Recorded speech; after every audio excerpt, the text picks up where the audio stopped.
She's on call.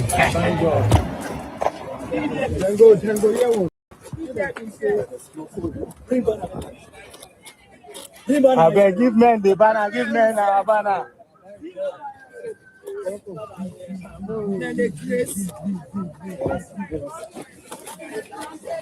Yeah.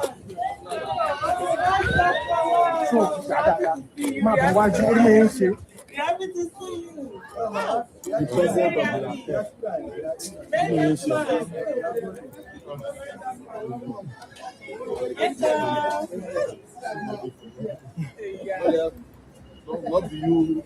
Everybody's there. She's still around. She's there. We need this banner. I bet no people hold the banner. No, that's the senator. I bet Muna film the banner. I don't have a comfort.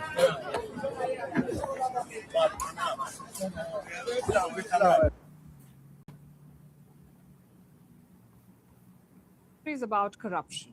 This is a global problem. It plays a number of countries, but some more than others. Among those at the top of the list is Nigeria. Nigeria is Africa's most populous nation. It used to be Africa's biggest economy as well, but it has now slipped to fourth place. This slide is often linked to President Bola Tinubu, his economic policies, and his reputation for corruption. Tinubu recently featured on a list, the list of the most corrupt leaders in the world. The winner was former Syrian President Bashar al-Assad. He was followed by Kenya's William Ruto. But Tinubu made the top 5. Now, I must clarify here that these rankings were sourced from the public. There wasn't a scientific formula involved. It was about public perception. And Tinubu is perceived to be extremely corrupt.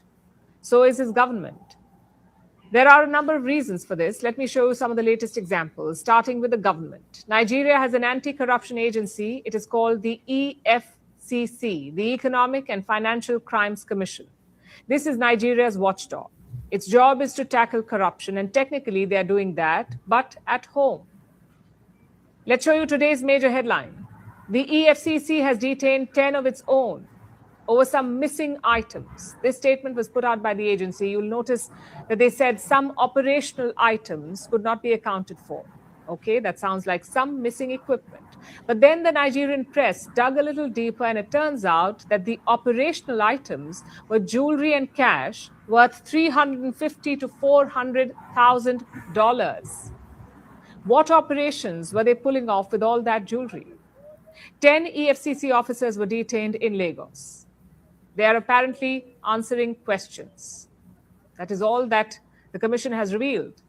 They haven't told the public who the corrupt officers are. I know it's innocent until proven guilty, but the very same commission usually does not follow this. They happily share the names of under trials, but suddenly the agency is shy about revealing the names of its own officers.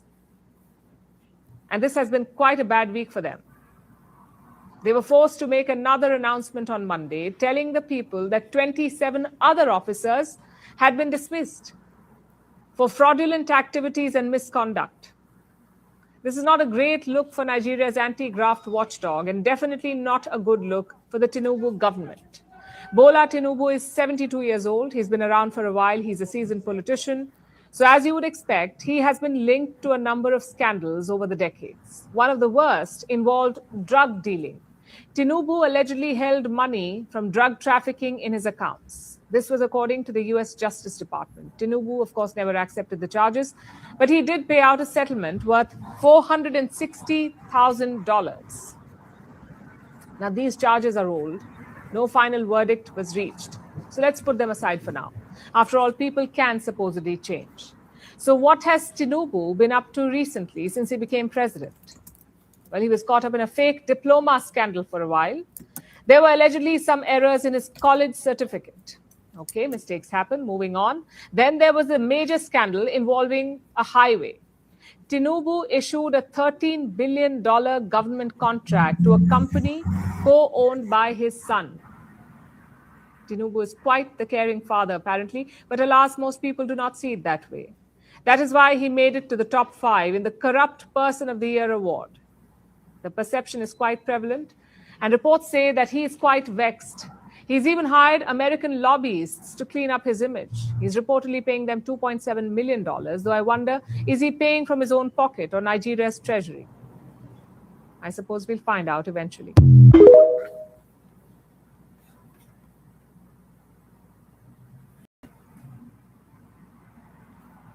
Saying this, a process and an outcome are two things that are linked together.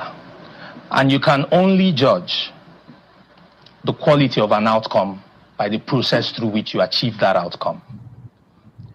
It is too much for one person to die in this country because they went to exercise their civic duty. One person has died, there may be more, but this is one that I know of. We can discuss what happened in Abuja on Saturday. But if we discuss Abuja on Saturday in isolation of a history, a pattern of electoral violence and electoral malpractice, we will be doing a disservice to the issue. Because the way we frame the narrative for the Nigerian people, for the Nigerian public, also determines how much they understand what the issues that are at stake are, and therefore, by extension, what the things we need to do to fix our issues in Nigeria are.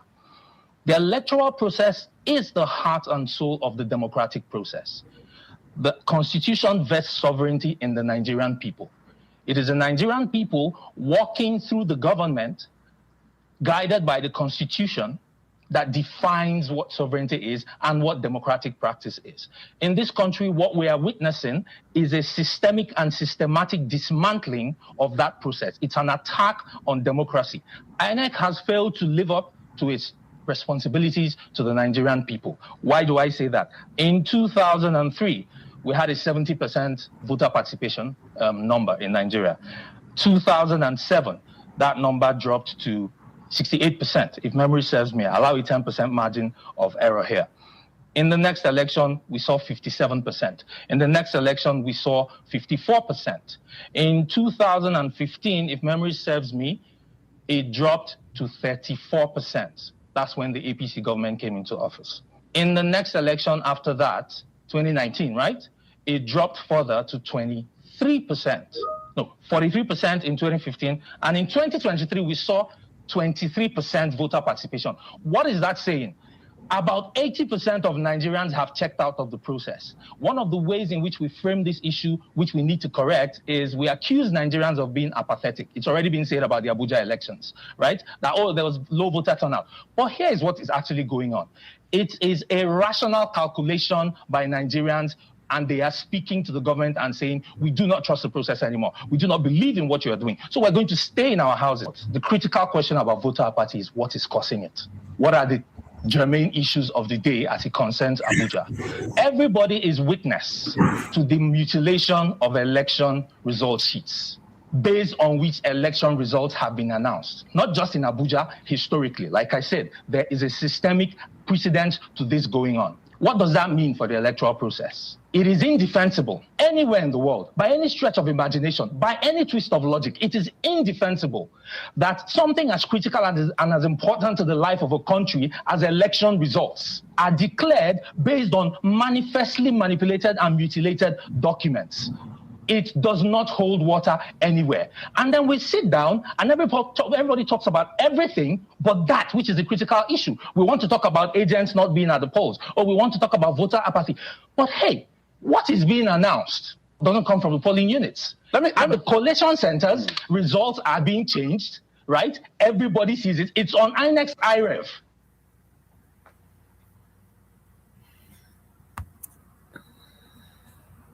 My lovely brother. Very dark man. My brother, my lovely brother.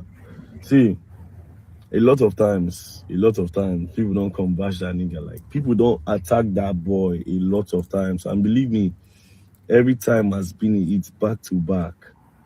Every hit has been successful because, one, the more you go at the nigga, the more the nigga grows. The more you hate him, the more your neighbor likes him, the more. You don't understand? See, right now, Ratel is the biggest movement in Africa, and Very Dark Man is the most influential man in Africa.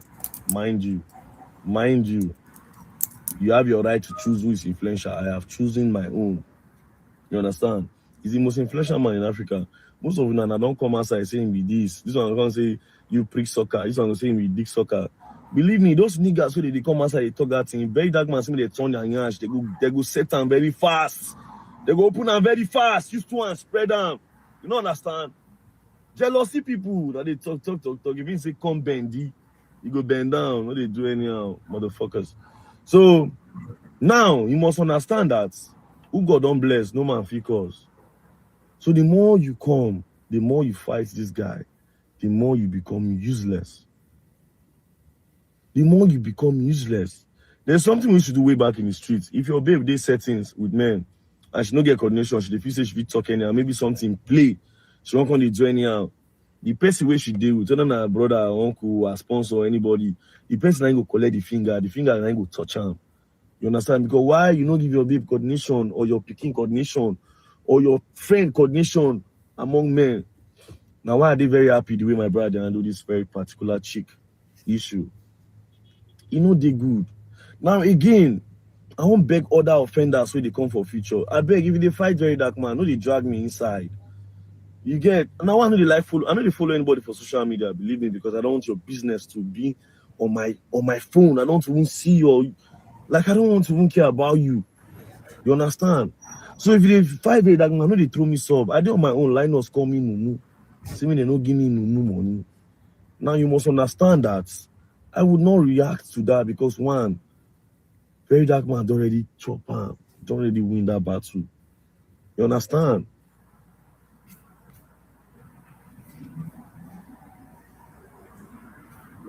God, you can see I'm not using filter on this video.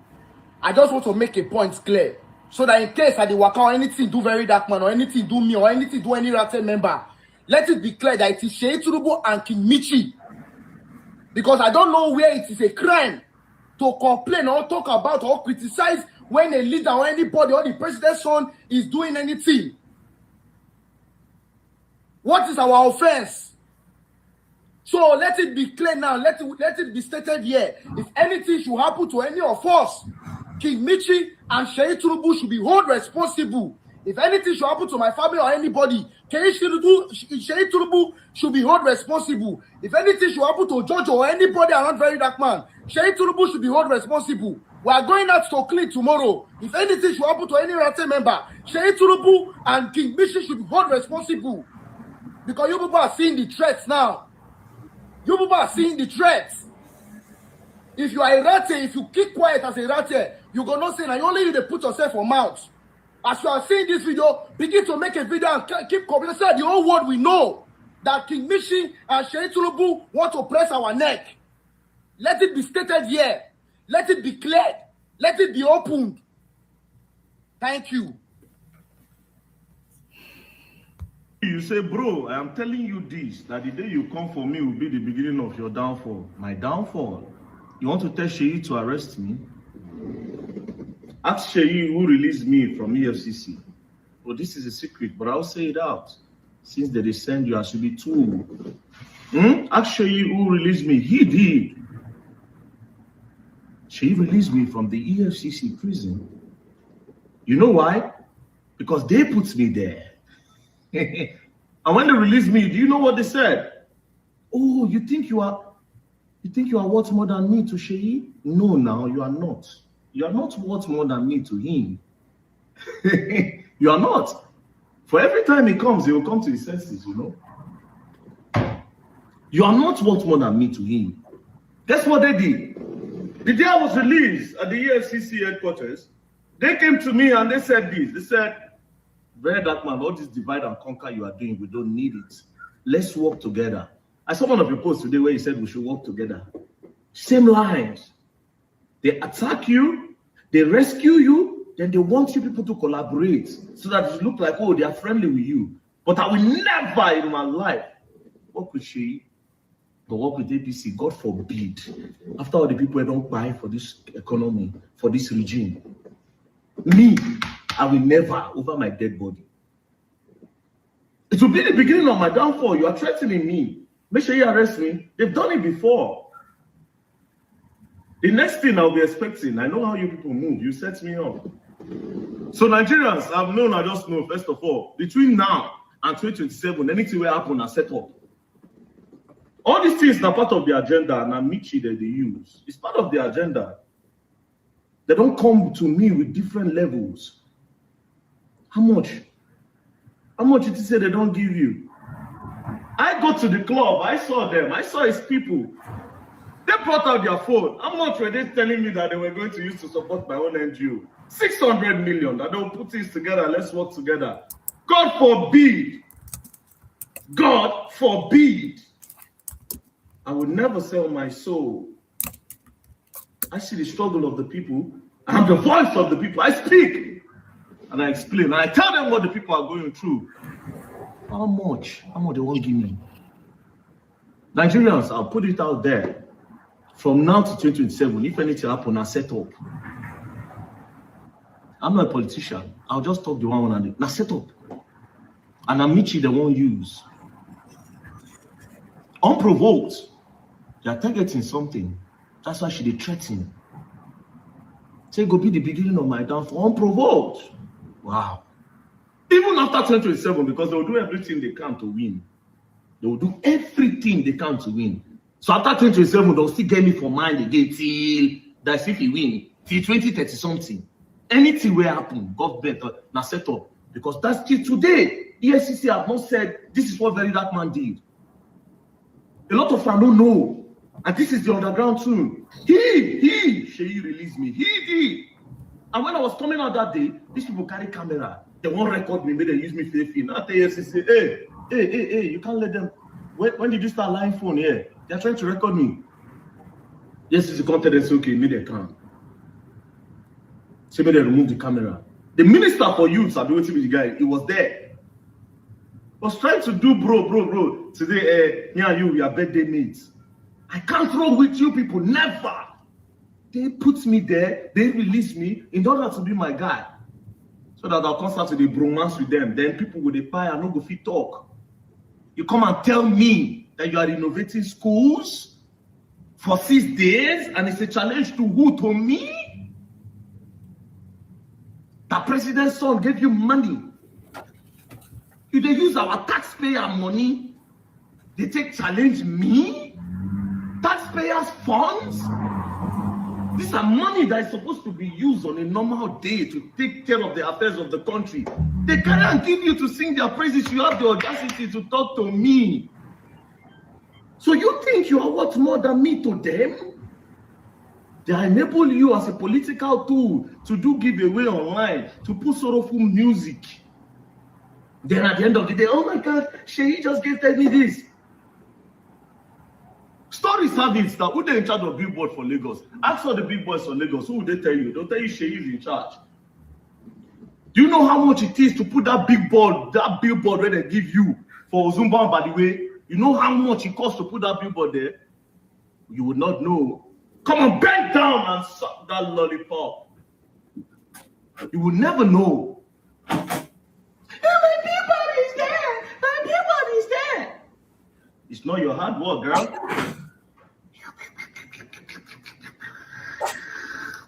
Paid for that. He paid for that. You get billboard for Zumba and by the way. Woo! Billboard for Zumba and by the way. What?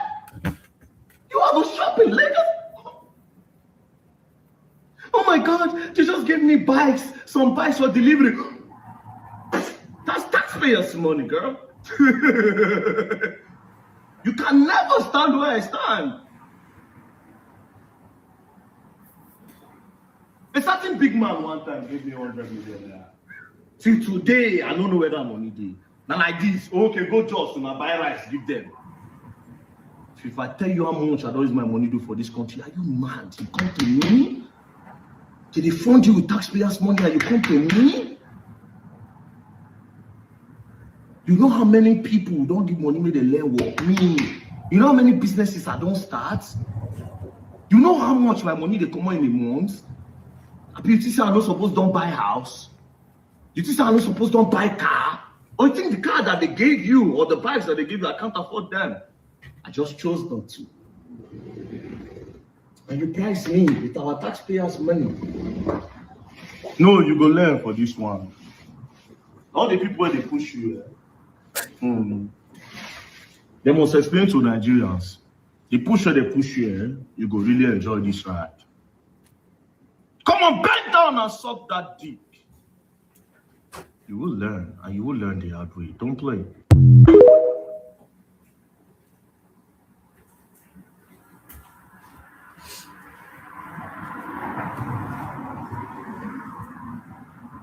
Wahala be this. Shey Tinubu go say, King Michi, wetin I do? Why you go carry me put for very dark man?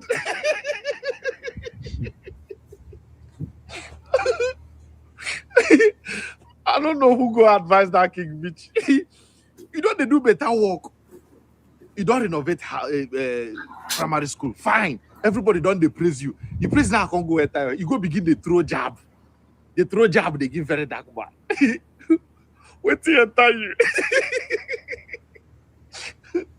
I'm not saying she go don't send that girl message tire. Girl, it don't do. You're jeopardizing.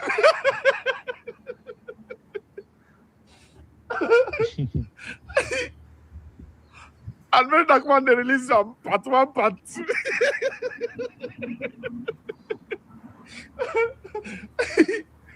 You know that time where President Tinubu talk say he know they enter social media again say they have abused the hell out of me. To enter internet now go dey fear shit too.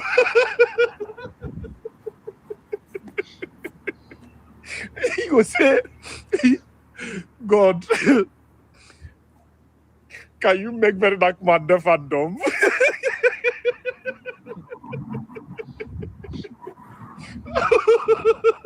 I don't die. Very dark man set string light. Like person when they give news.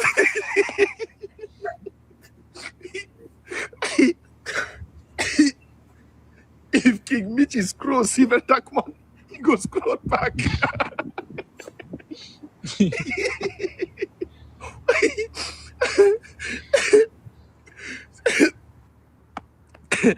Shey Tinubu don't share rice for Ramadan. The news no agree suppress. He don't share rice. One person come out and say Shey Tinubu is sharing rice for Ramadan. Make the news cover wetin very dark man they talk. You no agree.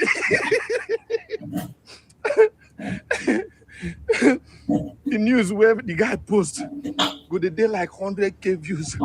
Very dark man go post in 1 hour. 2.1 million views. So you go shout, hey! I don't die. Where it was, we say, very dark man, they involved the team for 2027 election. He said, Michi, since you know person where they renovate, number one man, son, then they give you money go renovate school. Then your father say people they buy. So you go say, hey, what do I do? So you go say, hey, God, Obi, I beg, you are very dark man there in good times. So Obi come out and say, me and I'm not there in good times. So you know, say that time if you attack me, and now when I enter City Boy movement, it go worse. Who to call? And my dog man not there ready to enter.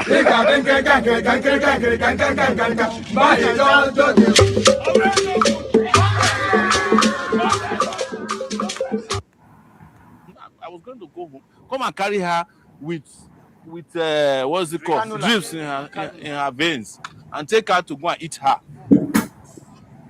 So Nigerians, this is what people are going through. And when we keep telling you that you are governed by criminals, some of you will say our own is too much. Criminals. It's unbelievable that a married woman who just did legitimate business, helped you 12 years ago, pay her money. The only payback way was to bring towel in the night. I want to sleep with her. She says no. Pay me back her money. You go and get the police force. And you go and get some criminals in the police force to help you detain her. You guys must have seen my video when I met Umahi. I said, Umahi, you are using police to settle personal, and you are claiming that if I'm president of Nigeria and my minister has time at 12 noon to go and be fighting and organize it, I will fire you that day. You will never retain his job beyond that moment that video came out. And the police officer who did it is a sign of the fact that the police is not serious in Nigeria. At the time, kidnappers, we found a woman inside this place who fell out of a one-chance robbery around here. If you see her, you can't recognize her. The police is not interested in that one. They are not interested in finding the people who tried to kill her. They're interested in the woman who wants her money back from a minister who claims he's the most powerful minister in Nigeria now.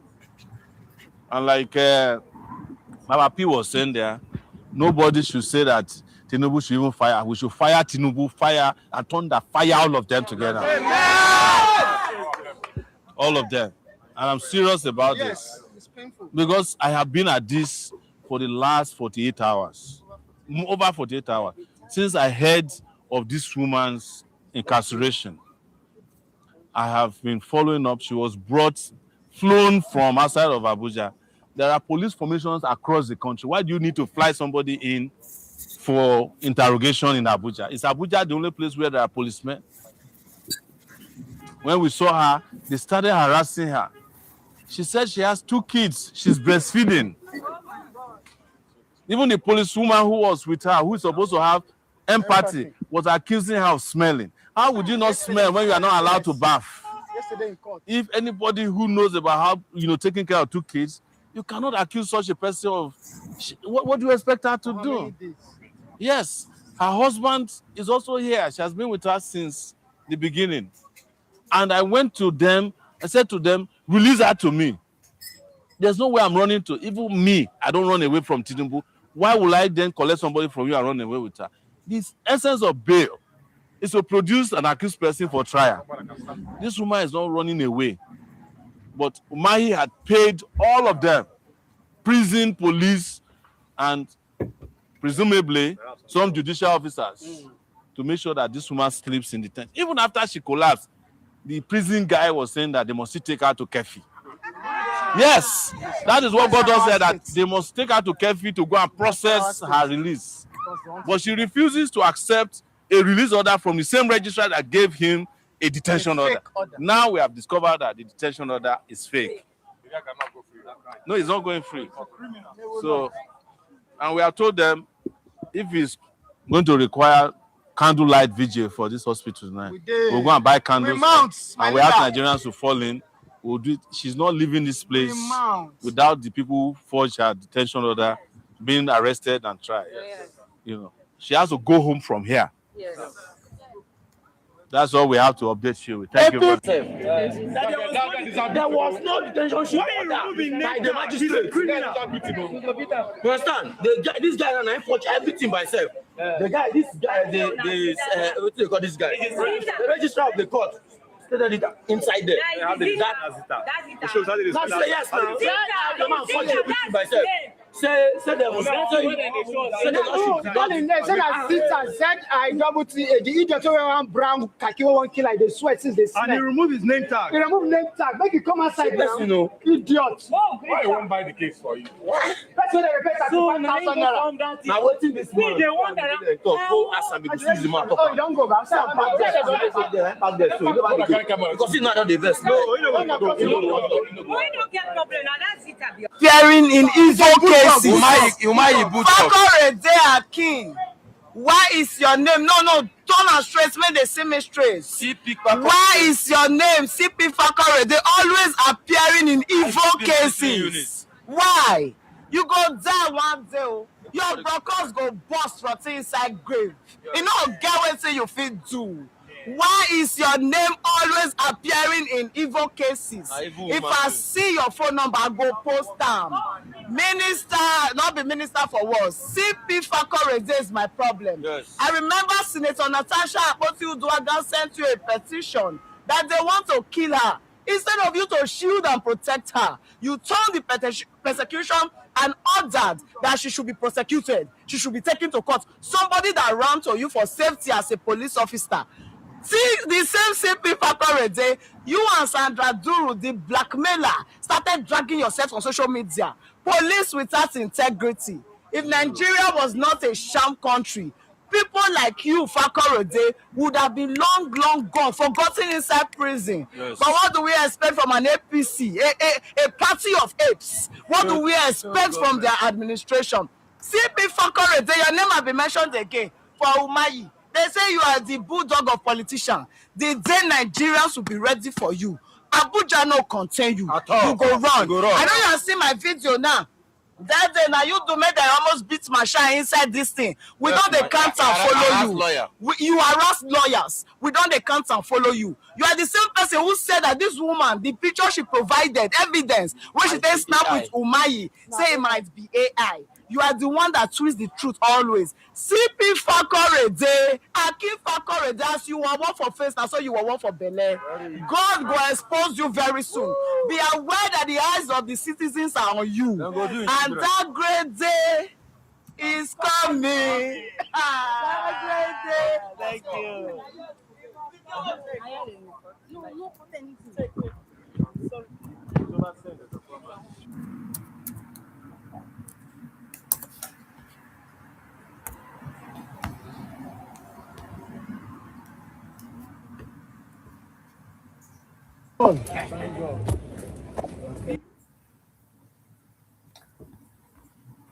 Now for the record, so King Michi, you know renovate school. Now you come online, call a brag with VDM. So you never renovate any school. So all the videos where you do, all that video where you do, so now just paparazzi. They won't snap them. All the guys they say they won't tap them. So that just paparazzi you just do. Nigerians. When I believe say King Michi now half of the school, he paint left, he leave right, use paint. Now all buildings where they did that before. Now she do. Even the ball when they say they dig, they not dig any ball. No wonder they say use one day dig ball. I can't wonder they use one day dig ball. If you want to see the video, go and check a Livinus Wonsu page. You will see the video there. The video is very long because I live video. I didn't want to put it here. So you not do any school. Wow, that is nice. You all done. You must do renovate school, King Michi. You must renovate school, bro. Even the classes when you do, see the only class when you do this window where you see now. That be the only class when you do. The rest window now old windows. See, this is the same school. This is the same school. When they see the old building, when they see for yourself. Now the person when they compare say with very dark man be this so. You see your problem with Nigerians, eh? Everybody want to be like very dark man. That is the biggest problem we have in Nigeria. You can never do what the guy is doing. So all of a sudden, you say you don't renovate school. Actually, you don't even do all the school. Now half you do. Oh boy, wow. So all this paparazzi, all this Christian, I just talk and say, anything will make you don't see say Nigeria celebrity, they do something, they play Christian song for the background. You all know say that's way they do something, a lie, big lie. They don't they put this emotion song. Don't they make out? If you want to do your good, do your good. Leave all those emotional songs where you they put. You see the way she play Nigerians. See the way she do Nigerians. When they talk and you they go your story, go they post calculation when they do for you. But you say you renovate all the school. Now what you talk be that it no cost you anything. So now that's just to use and paint the wall and fix one window. Now be the renovation what you do. King Michi, experience is the best teacher. You just the start. So all this paparazzi when you they do so, you don't really renovate any school. God, this guy don't really fool Nigerians. So you really fool us. So truth, you really fool. See, they're supposed to sue you for misinformation. Oh boy, man, this guy do us shake you. I'm not gonna lie you.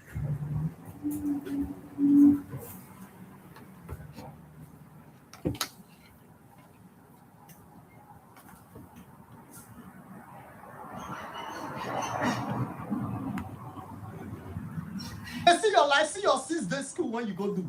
9 days so. I tell you, say rackets, we are digging things out for you. Your biography, we go dig maths. The cockroach when your cupboard, we go bring her come outside. The centipede, we go bring her come outside. You dey see the rubbish school when you go renovate.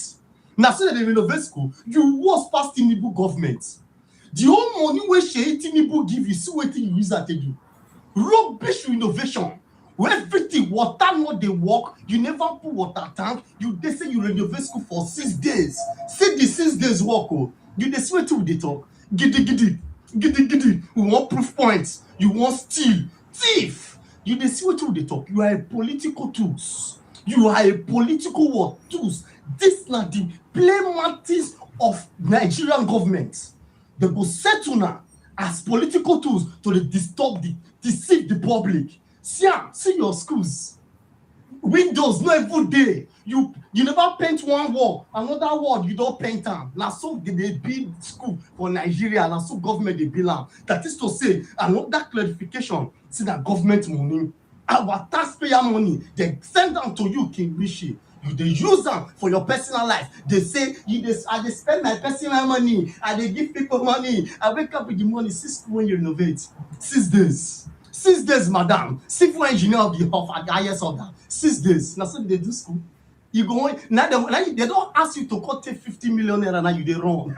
Because you know say that one, they go wash you. Yeah, foul like you, animal like you. Get. Good.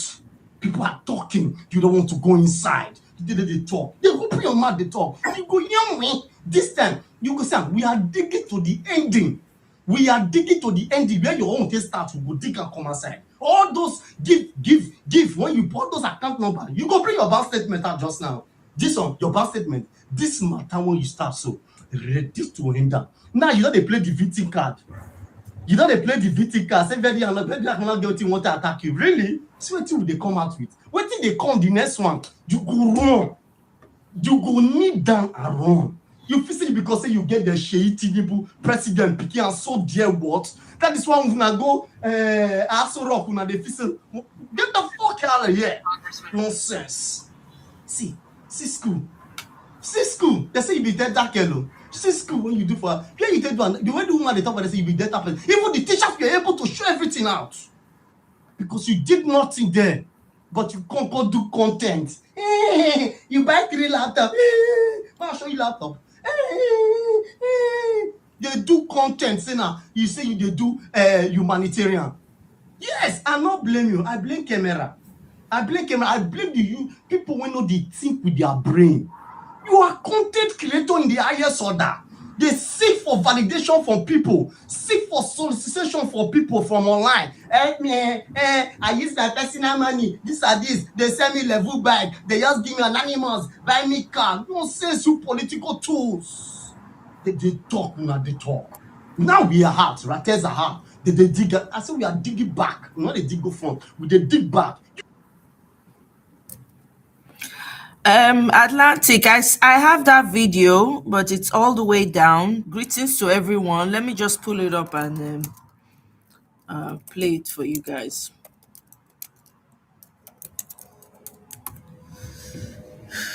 Let me just play for you guys. I think it's a 2-minute video. We'll come back to did this. Hold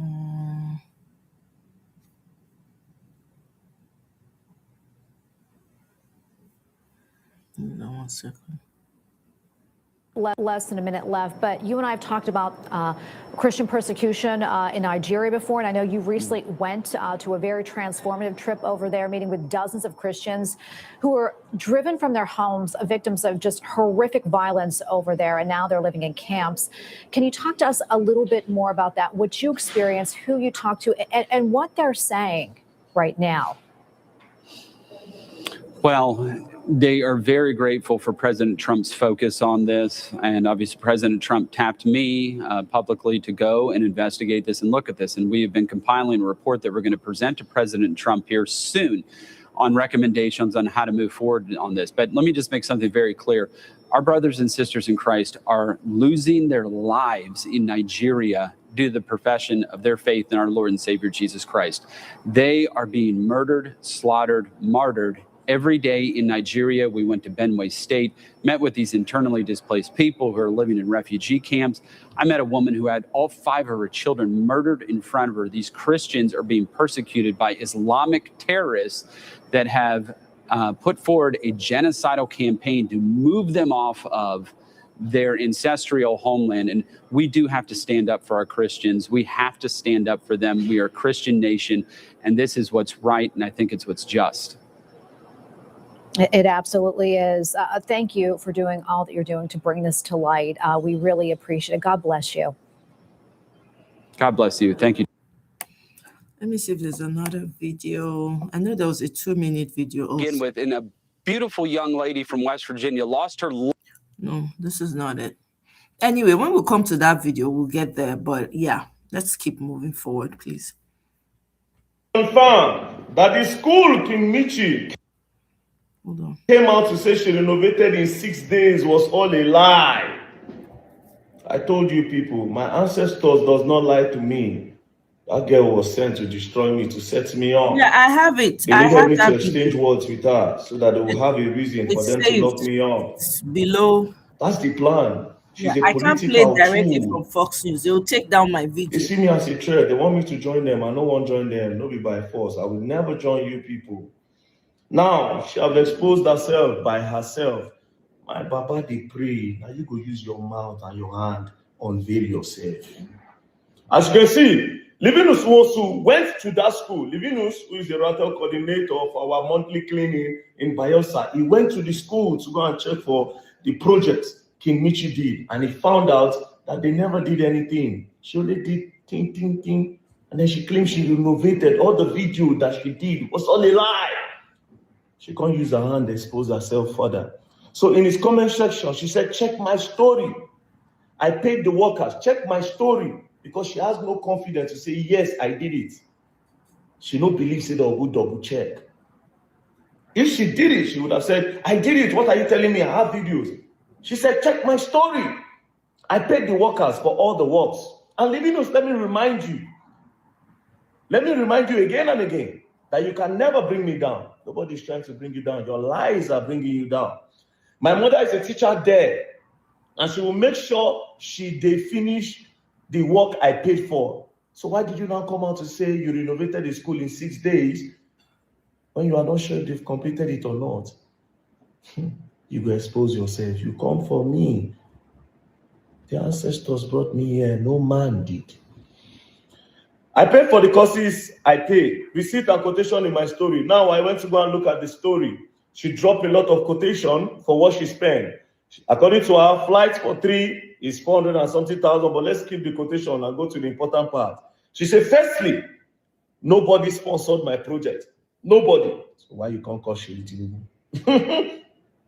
Now when they say the way you expect, come on like that. You thought I was going to talk to you. I know your financier. They are responsible for the renovation of that school, not you. They use you as a tool. You are part of them. In exchange for car, billboard, and a good life, you go to the ghetto, you exploit the people, you make them love you. Then in return, you make those people, because they like you, then you tell them to vote for them. That's the plan.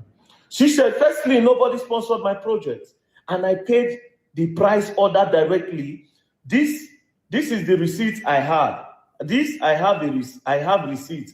So I am even pained that with all the money they were taking from me, they no complete the work. So why did you come out to say you did a project for 6 days? You were sent to come and challenge VDM because they are all scared that VDM must support somebody for 2027. And the Rattle movement is the biggest movement in the country. So they need you to challenge me. Unprovoked, then you came. But you don't know who you're coming for. The ancestor's son. She said, I'm even paying with all the money they were taking from me. They no complete the work. Livinus had to travel down to Delta State and make it look like I did nothing. You did nothing. You just confirmed it. He even mentioned that Shei's attention is needed. Now he sent me, a message. And lastly, My mom must make sure those guys complete my job I paid for. So she never completed the job. She never did no job. Then you came out to challenge VDN. Like you did a project for 6 days. You lied to the public. You wanted the public to idolize you, just like you have been lying to them. Everything you do was never charity. It was politics. Your friend's father is the president, but you know all the ghetto where they in Nigeria. You know all the slums where they go make your videos. You dey use them until they get donation. It was all a lie. You are emotionally manipulating people to get money for yourself, to live good. Then you give them crumbs. Your friend's father will give you millions, 10 million, 15 million, 20 million, hundreds of millions. He'll give them to you. Then you go to the ghetto with cash. You give them 50K, 100K. You snap this one, make one funny video. You come out, put one emotional tone. People say, oh my God, she's helping. In return, when it's political time, you tell them, Okay, oh, I'll go to his YouTube. Sheyi. Now you have come out now to say it's not Sheyi again. So why were you calling his name? You were campaigning. But of course, it's the one giving you the money, you know. You were campaigning. You were campaigning. One thing about nature, it will bring you out. The ancestor says it's your time for people to know who you really are. You are not an humanitarian. You are not a philanthropist. You are a political tool. Come on, get down and suck that lollipop. Get down and suck it. Put it in your mouth. Put it in your mouth. Put it in your mouth. That's who you are. I'll show them more. But for now, I will need to announce our rattle cleaning for tomorrow. So in the next 2 hours, guys, follow up. Make we know where we'll clean tomorrow. Industry plans, political tool will be exposed completely for everybody's eyes to be clear. And also so that I'm not going to know anything charity for this country, make una understand. And make una use double eye till they look at. Peace and love don't play. If you play it online and you will not be out. Bend down and suck the lollipop. Okay, I'm gonna share that video and then we'll come back. Okay. Let me see. All right.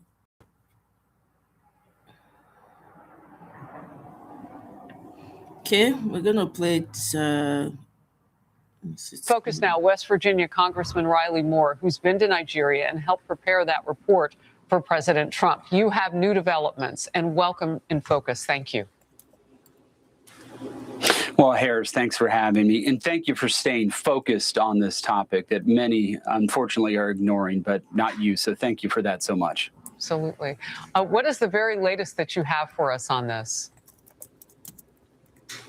Well, we presented our report to the White House, and obviously we had talked about that previously. And this was pursuant to President Trump asking me and many other members of Congress, Republicans, to go to Nigeria, investigate, understand what's happening, particularly in the Middle Belt region of Nigeria, which we've talked about a lot. This is where a lot of this killing is going on.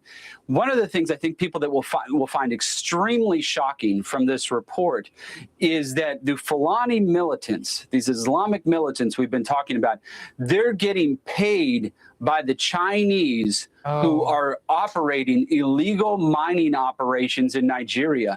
So the Chinese go in, they don't have a permit to mine, and they will bribe people in that state to be able to mine. And then the protection money is then paid to the Fulani militants, who then use that money to then go murder and martyr Christians within Nigeria. So there's a lot to unravel here, but thank God President Trump has accepted this report. He is working so hard to bring the different sides together, the U.S. and Nigeria, but also our interagency coalition that we have going on, that we do have a plan and we are moving forward on this. So we do feel like we're taking good steps. Well, and I know the president has fortified on the ground there with some military intelligence and military support, if you will, because the president there, who is Muslim, but his wife is Christian, which is interesting there in Nigeria, has accepted some help to go after these killers. You mentioned mining. Is this over energy, any of this? I had not heard that from you. No, this is rare earth. These are rare earth minerals that the Chinese are extracting there in Nigeria, illegally, by the way. Okay. Thank you so very much for the latest on this. We'll have you check back again. I mentioned military in this whole scenario because the president does. We know he is serious. We know the president of Nigeria is doing what he can, so he says, but more can always be done to stop the killing. Representative Moore, thank you. Oh, thank you so much, Harris. When someone fails to pay their property taxes, the government actually creates certificates on that debt. You can buy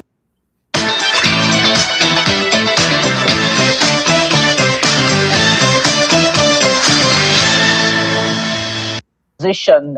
We saw that meeting yesterday, and most of the leaders there making up leaders of the African Democratic Congress.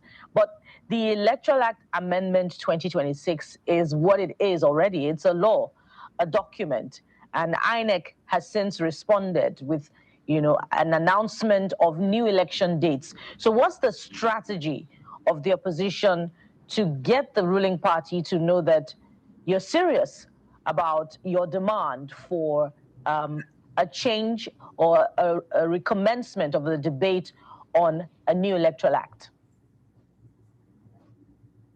What too much? Now you can don't deal with the by the National Assembly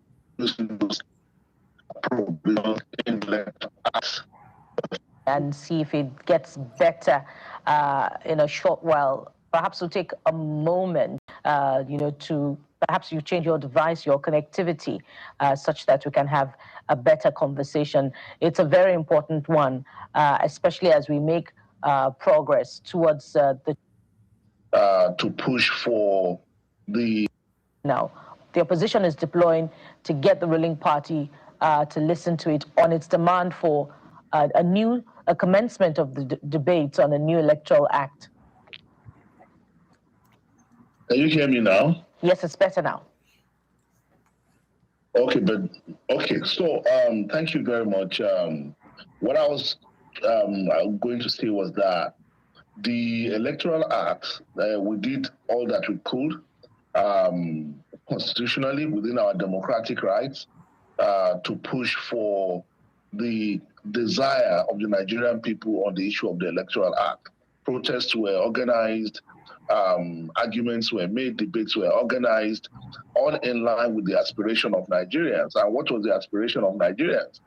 Is to ensure that mechanisms were introduced in the Electoral Act that allow for free, fair, and credible election. In the whole conversation about voter turnout is the fact that Nigerians no longer believe that their vote will count. They no longer believe that if they line up and spend hours on the line to vote for whoever they want, that whatever they do, the result will reflect the outcome of their will. Nigerians no longer think so, and that is why you see voter turnout continue to decline at every election cycle. So we are saying that the most important thing, especially to underline the issue of legitimacy of government, is to ensure that the confidence of the people is restored in the democratic process. And the only way you can restore the confidence of the people in the democratic process is to ensure that the process itself is credible and it has integrity. But what has happened is that the National Assembly, yes, they say they did not eliminate the use of IREV, but what they have done is to grant limitless discretionary power to election officers to decide whether to use whether to transmit election results in real time or even whether to transmit it to IREV at all. at the point of voting. So with this, they have created like we call it a blank check for those who want to rig election, and that is why when we listen to government and their representatives saying that the amendment have improved the election process and have made democracy better, we wonder what planet they exist, because that's what Nigerians are seeing, and it's not what the opposition parties are seeing. We are seeing a government, a ruling party that determined to rig the election by creating a legal loophole that could be exploited for the purpose of stealing people's vote. That is one. Two, but even as serious as Section 63 on transmission of election result is, we consider it to be a mere smoke screen, for the real amendment that the government wanted to achieve, which is Section 84.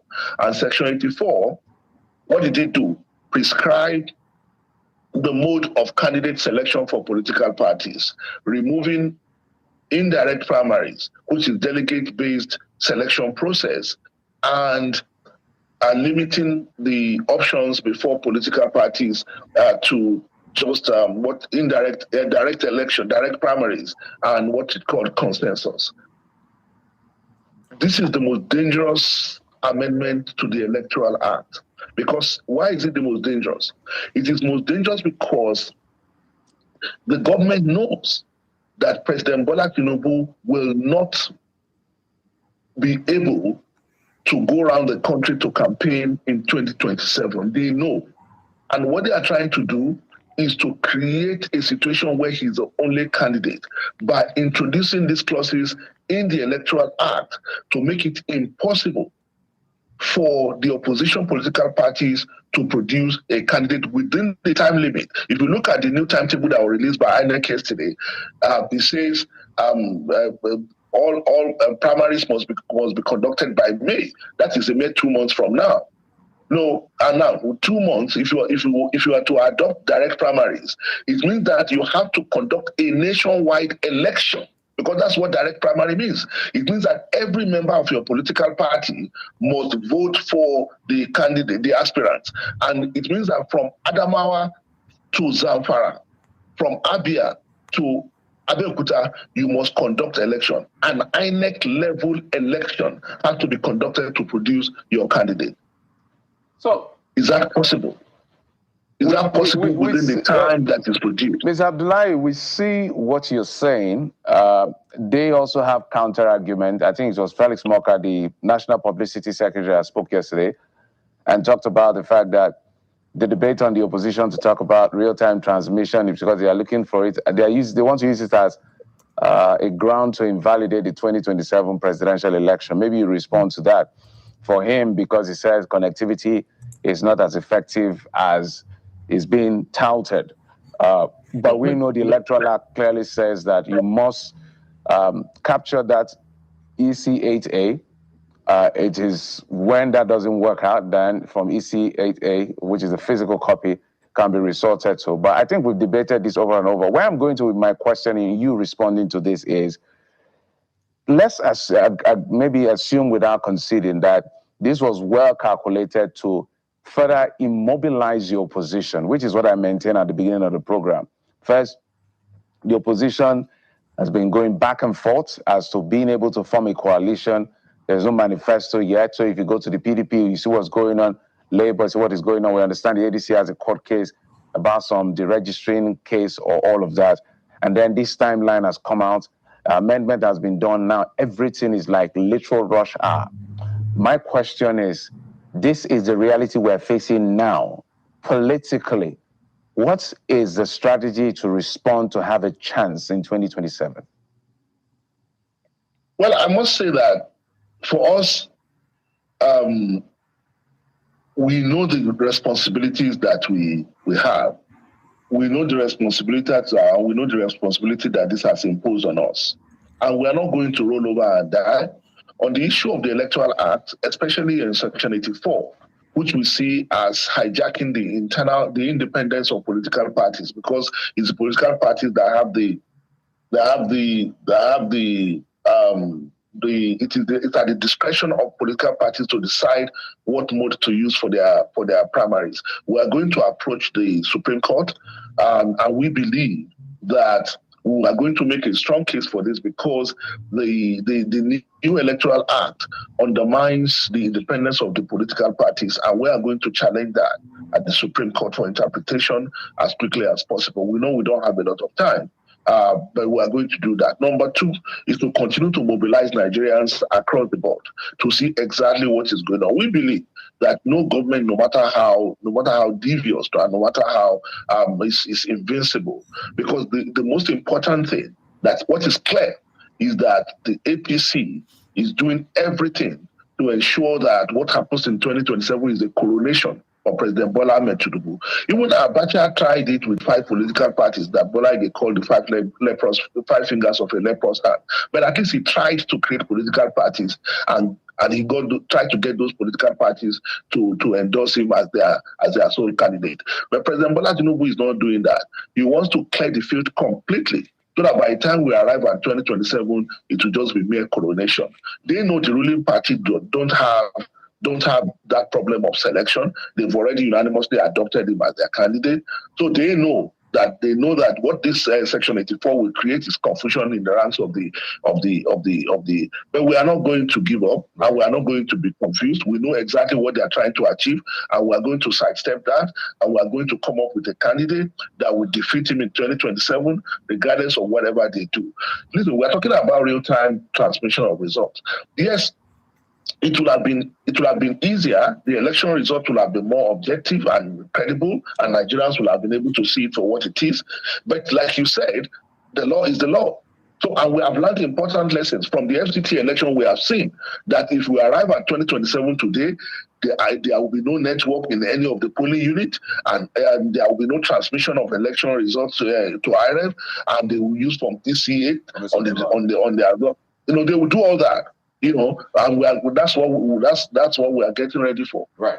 I mean, some would ask, are you not barking up the wrong tree, expecting that the same, government will now look into what you want them to look into, seeing that they perceive it puts you at a disadvantage? But I want to just read a few paragraphs of Mr. Bayo Onanuga's statement in response to your position yesterday.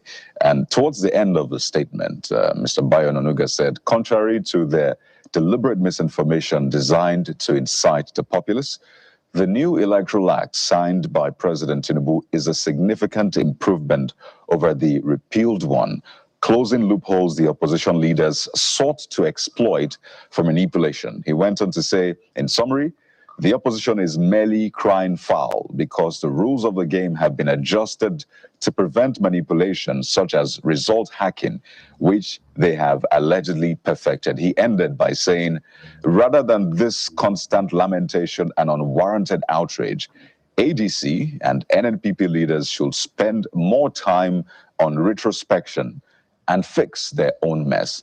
So perhaps you want to respond to this, because this is a posturing. If the government is posturing this way, the Senate, where there's majority, would have this similar posture, the House of Reps as well. But you say you're going to court. I want to also speak to the other side, because it's not just the electronic transmission bit. There's also the timetable now that has been moved forward. Do you also see that as a function of what you believe is putting the opposition at disadvantage? Absolutely. You see, let me say this. I mean, you just read a statement from Bayo Onanuga. If you can get him to come on TV to debate this with me, I'll be ready to debate, not just reading his statement. Let him come and debate this with me.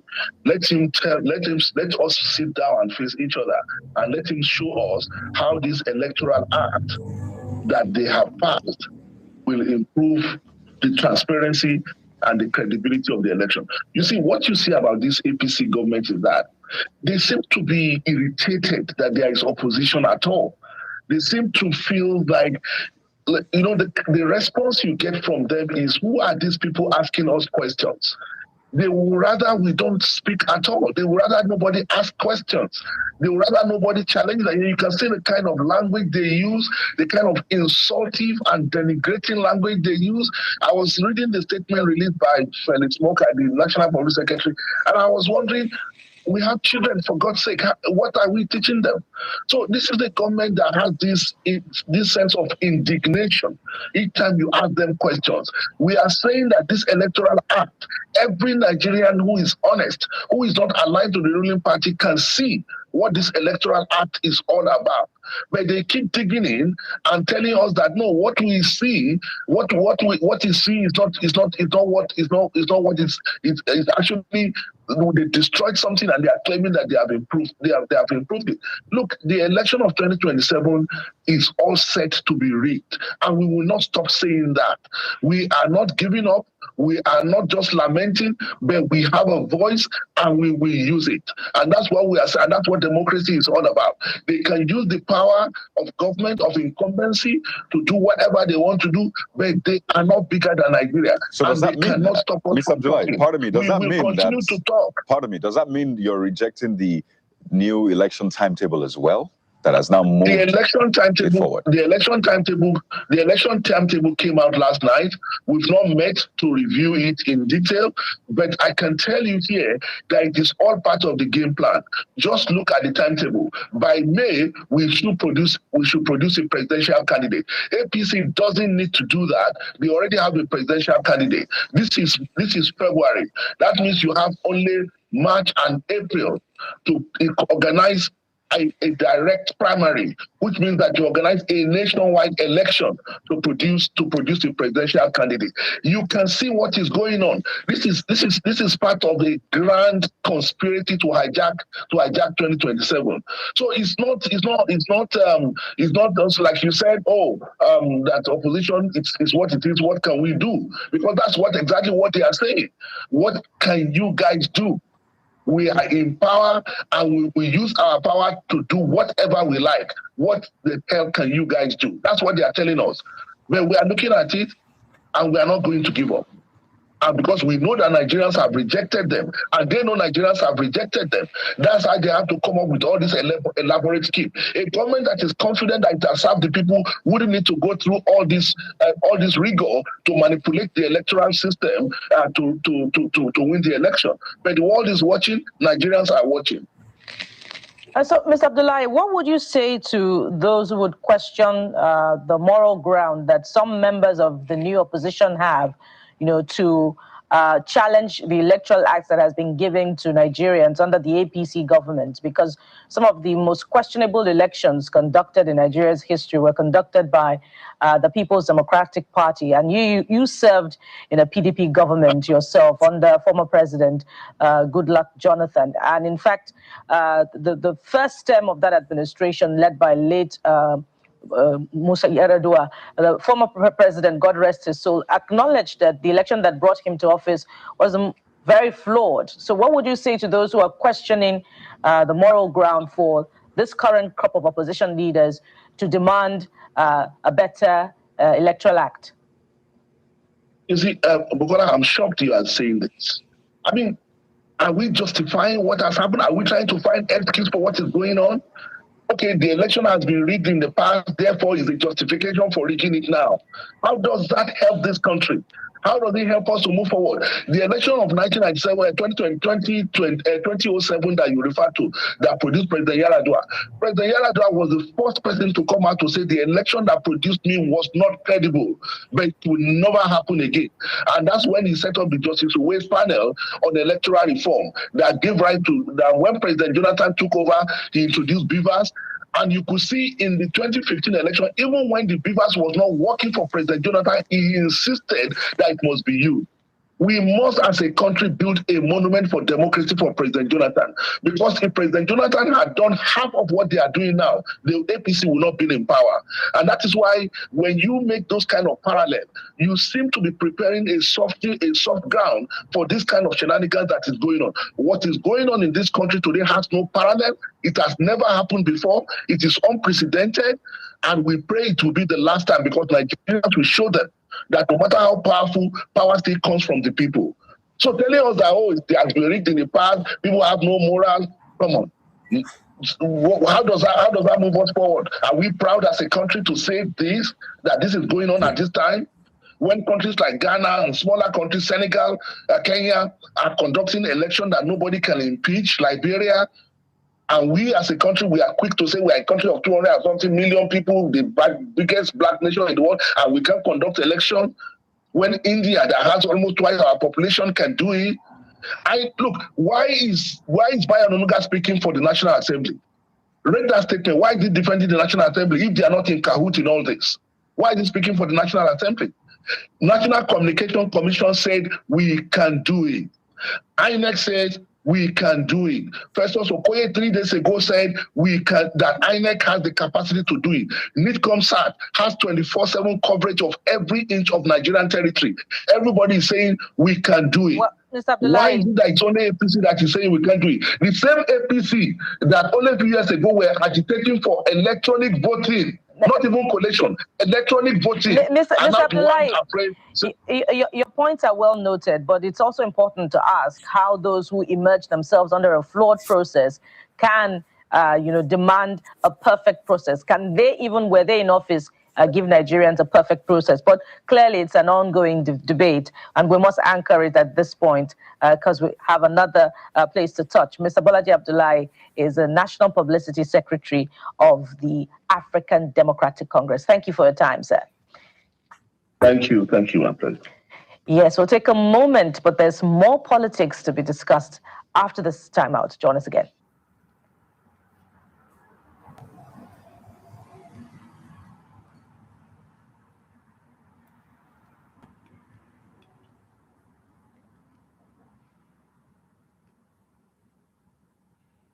At the toilet, they pour shit on shitty government. Government where they get allocation, we no fit renovate school. And now they are also they come they send when they do 6 days renovation. How can you do 6 days renovation? So it's easy to repair school for 6 days. Now in government no do it. They can't send you make it they do their schools. No get brain, you never do. If they renovate school, you can't take cover. They give you money. Are you supposed to be repairing schools? Say governors no day, say minister of education no day, say local government no day. The person will give you money, make you go repair school. In Papa na president. Why you no tell him, Papa, call minister, call this governor to order, this school no day in order. You not come they carry senseless on top senseless. They form layers of senselessness, hopelessness.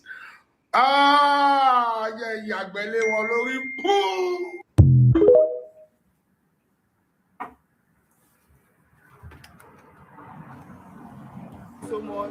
We are just saying let us breathe. Let the poor breathe. You patronize this woman according to the story 12 years ago, and you ask for what she cannot give to you. A woman. He's not denying. He's not denying. He's not saying that he doesn't remember.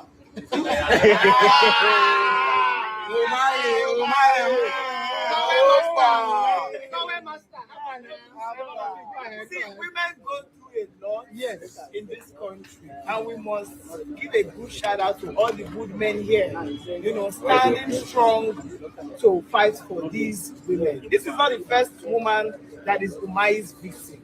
This is not the first woman that has come outside to cry. In fact, the woman said that when she went into detention, she saw 7 other Ebonyi people from Omoye's constituency that has been arrested and has been in detention for 3 months. This circle of injustice is broken.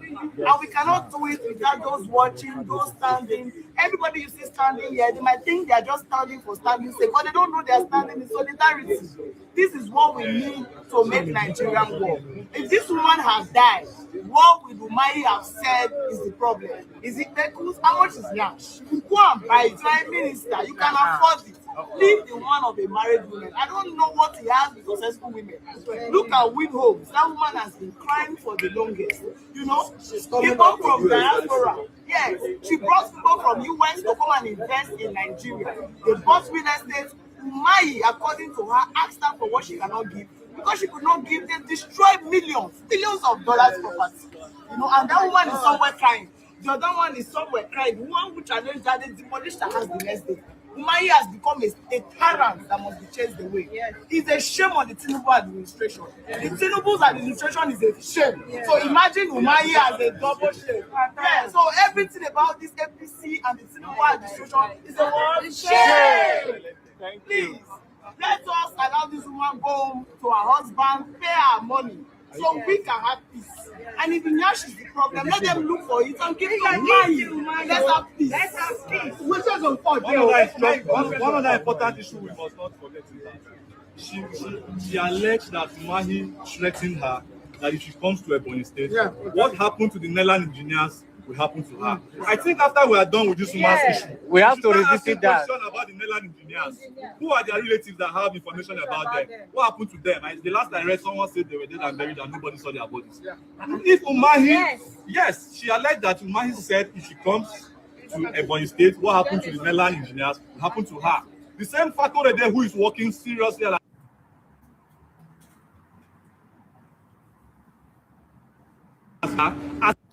a killer when he was in River State. Yes. So if we have two alleged killers working hand in hand and cordially, it calls for our attention. We need to ask questions. The new IG, unfortunately or incidentally, you have enough work to do. Within your ranks there, Fakoreje needs to be checked. Umahi is not above the law. As a minister in the Federal Republic of Nigeria doesn't place you above the law. He has to be investigated as well. This is the same man. Nigeria shouldn't forget that this same man just bought if I'm not mistaken, 30 million naira worth form for his child to contest as the chairman of their local government. These are the kind of people that are mismanaging our Commonwealth. Do not forget that this is the minister who was not able to tell Rufai on Arise TV how much a kilometer costs. The road that Tinubu's friend Chagrin is constructing, the Coastal Highway. These are a bunch of corrupt officials who should be going to court, who should be going to jail, but we are here worshiping them and condoning this rubbish and nonsense oppression that they are meting out to us as Nigerians. My cry is the same. These people have decided on who they want to be, how they want to loot and pillage our resources. We oppressed people of Nigeria, when are we going to decide our action? You can see what's happening today. If not for the resistance of the Take It Back movement and other people who have been around concerned Nigerians, they would have whisked away since yesterday to Kefi prison. If not for the same resistance today, they would have whisked away to Kefi prison, regardless of whether she's sick or not. This is to tell you that no opposition party should be thinking they're going to win Tinubu in 2027. It's not the power of opposition that we need. It is the people's power. Yeah. And the people's power demands organization, consciousness. We must be aware of our oppressors. We must take them at the jugular. Like this case today, Umahi should not go and rest even though she has been granted bail. And his machineries are still around trying to take her to Kefi prison. After today, we will start asking questions about the Netherlands engineers. Yeah. After today, we encourage every Nigerian that has an issue with Umahi, whether the ones they are detained illegally or those who have been scared of coming out to talk about their own experiences. Come out. It is time. It is Umahi o'clock. That minister who has work and has refused to work under the works, we will give him work. We will start to ask questions, not only Umahi. Every other public officer who is enjoying Commonwealth of Nigerians and mismanaging it and using it to oppress Nigerians, we will start asking them questions. Akin Fakoreje in the police will ask him questions. Even the one who was disgraced out of power, whose son collected 100 million naira by mistake from Anambra security votes. Because his father has been removed as the IGP doesn't mean Victor will go scot-free. He will answer questions for that money. Until we hold our leaders accountable and responsible, they use us to play Kanokan. You are sitting on the fence. There is no sitting on the fence anymore. It is time for all of us to take action. And it is now. Revolution now!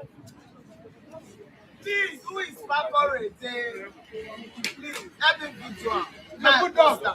Who is Fakoreje? Who is Fakoreje?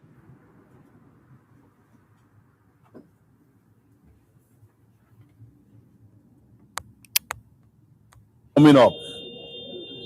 It is warming up. And if you are not careful before you know it, it will be too late.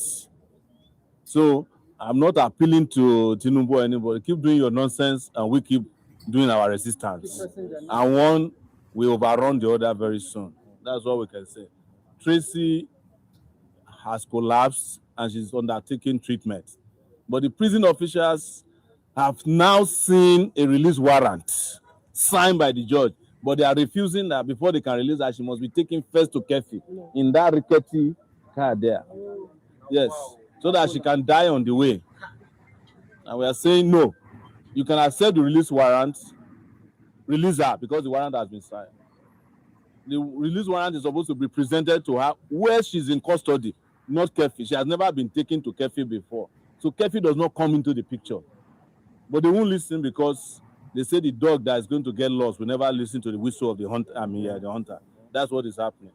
So we are done with this process as far as I'm concerned. She's in the hospital. If they like, let them come abduct her from the hospital bed. I will take that. We will take it from there. But it's not happening under our watch. Just like we yesterday did not allow them to take her to a police facility after it's the same thing. We'll resist that. And Nigerians, you are hearing us. We are at Wuse District Hospital. If necessary, we might have to have a candlelight reception here tonight. It's true. People can come and light a candle. We can defend one person until all of us are liberated. That's all. Thank you very much.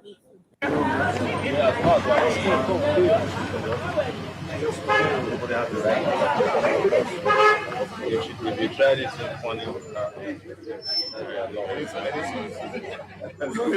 don't know. I was told that we made it very clear that only acceptable solution because the release warrant. I mean, if the courts have signed the release warrant, then you have no choice. They are only refusing. No. This is not the Nigeria that we want, and we have to stand against it. It's not even about the media or anything. It's about what is right. If you are owing somebody, why try to intimidate the person with the person's own sweat? You know, just go meet the person for road. If the person don't know you, you know go talk. The person is only speaking because this person knows you.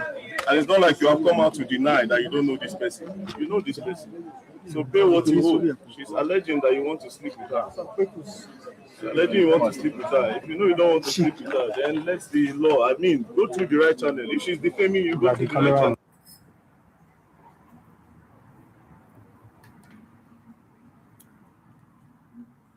Is the Minister for Coastal Highway, David Umahi, and Wike the only ministers for Tinubu cabinet? Master Strategy President Bola Tinubu and APC Federal Affliction Government. Share the Minister for Coastal Highway, David Umahi, is he the only minister in Tinubu's cabinet? Share when allegation. Sorry, caller, can everybody see my screen? Caller, I didn't see your comment. You said it's completely dark. Is it okay now? Hey, Esther, sis, welcome. Thank you, my sister. Thank you. I appreciate. Christopher, welcome. Ejiofor Chris, welcome. Please, can you acknowledge? Can you see my screen? Can you hear me?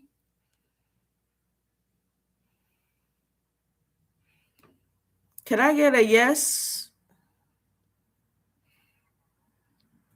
Can you guys hear me? Can you see my screen? I'm waiting for your comment too. Okay, thank you. Thank you. Are made against a public office holder. There is no due process to give the people who are alleging opportunity to prove with investigation. Where we say everybody will just fold their arms and continue to watch one person continue to carry out impunity in this kind of brazen manner without any deterrence or without anybody holding them accountable. For how many months now, this woman from You Win Home, or what is the name of the company, don't they scream about all the injustice that was done to her with evidence, everything being played on social media. Yet nobody from government go talk, say, what exactly is going on with the Honorable Minister for Works so that there can be a independent investigation into these allegations. Now they don't carry this one again. They say, Madam Tracy, they don't carry her, go before a magistrate court. The next thing, they will remand her in prison. That is, in Nigeria, public office is opportunity for you to become an oppressor and a tormentor of the people. Where we say people who will come out and allege or accuse you that you have done wrong to them, you still use the power of your office to try to silence them. And all these cases involve women, yet the voice of the Minister for Women Affairs, nobody go hear. am. Even if the allegations of the people are not true, is it not a normal thing that when somebody is being alleged of wrongdoing and injustice or abuse of office, there should be an independent inquiry. There should be an open and a fair hearing so that everybody is going to be given opportunity to make their case. The Minister for Women Affairs, Madhajia Iman Sulaiman Ibrahim, the time when Madam Uju Kennedy Ohanenye did, they say she too they do, they say she too they talk. They don't carry the one where don't come here, where Kukuma know they talk. Where Kukuma know they do. So Nigerians now, everybody's just moving on autopilot. Every day you go wake up, you continue to see brazen corruption and criminality. You continue to see oppression, injustice by people who are supposed to be making laws, people who are supposed to be serving the people have become the tormentors of the people. You have become predators on the people. People will come out and say that they have been treated unjustly, they have been treated unfairly, they deserve compensation and they deserve the government to protect them. The same people in government will turn around to use institutions of government to send them to prison. Shame on you, Nigerian government.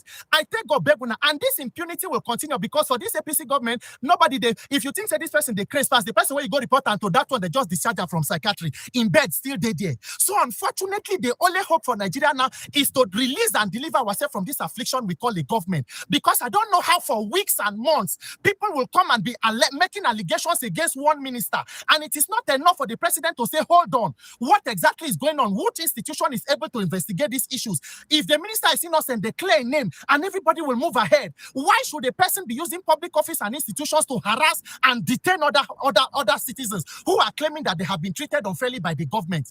Minister for Coastal Highway, David Nwezumahi, are you the only minister in Tinubu's cabinet? Waiting be the problem with every woman when they come out, allegation of this, allegation of that. The only thing people want to use is the corrupt judiciary so that you can silence people. This is unacceptable. If people don't make allegations against a particular minister and they continue to insist that they have been treated unjustly, it is important that everybody lends their voice to ensure that there is accountability and justice. Let there be fair hearing, let there be due process. If they deserve compensation, make them give them their compensation. Why should a minister or anybody in government be using public office, public institutions to harass other citizens? Is this how a country should go? Say that is the normal thing under this affliction government we call a government in Nigeria. Shame on you, APC federal affliction.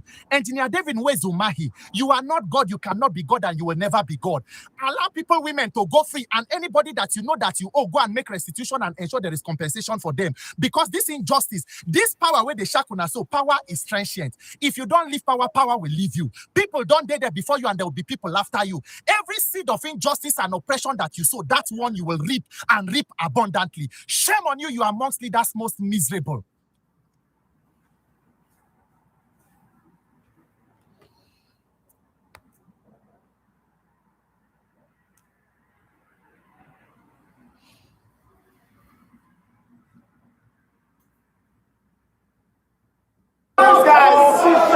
She has been released, guys.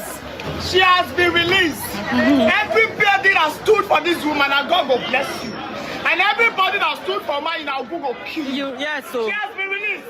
Waiting and not ready for court. Waiting with the bad magistrate receipt. As the people come, show them. Who some people that God will bless you now? Yes, so. Show me. Who some people too much? Yes, so. As they close market, all of the public. Yes, some people that too much. Yes, so. Too much. Too much. Yes,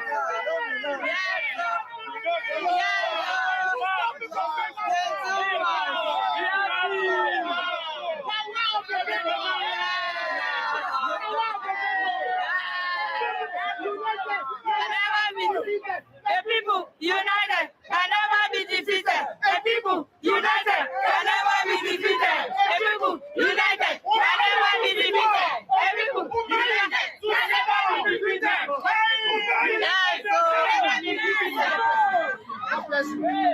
Mama, never go. No, never go. Go yeah. Not so what they come out because now that when they go thief next. You know they have the thief demand. Thank you. You know they have the thief demand. Yes, so you said too much. I want to relocate. Come who say? We have people like you. I want to come they say. They all came outside. I'm impressed. Nonsense. Yes. Your wife not reaching. Another woman ash don't hungry you. Your head not correct. Thank you so much for staying with me on live. Help me share this video. God bless you all. Yes, she has been officially released on bail.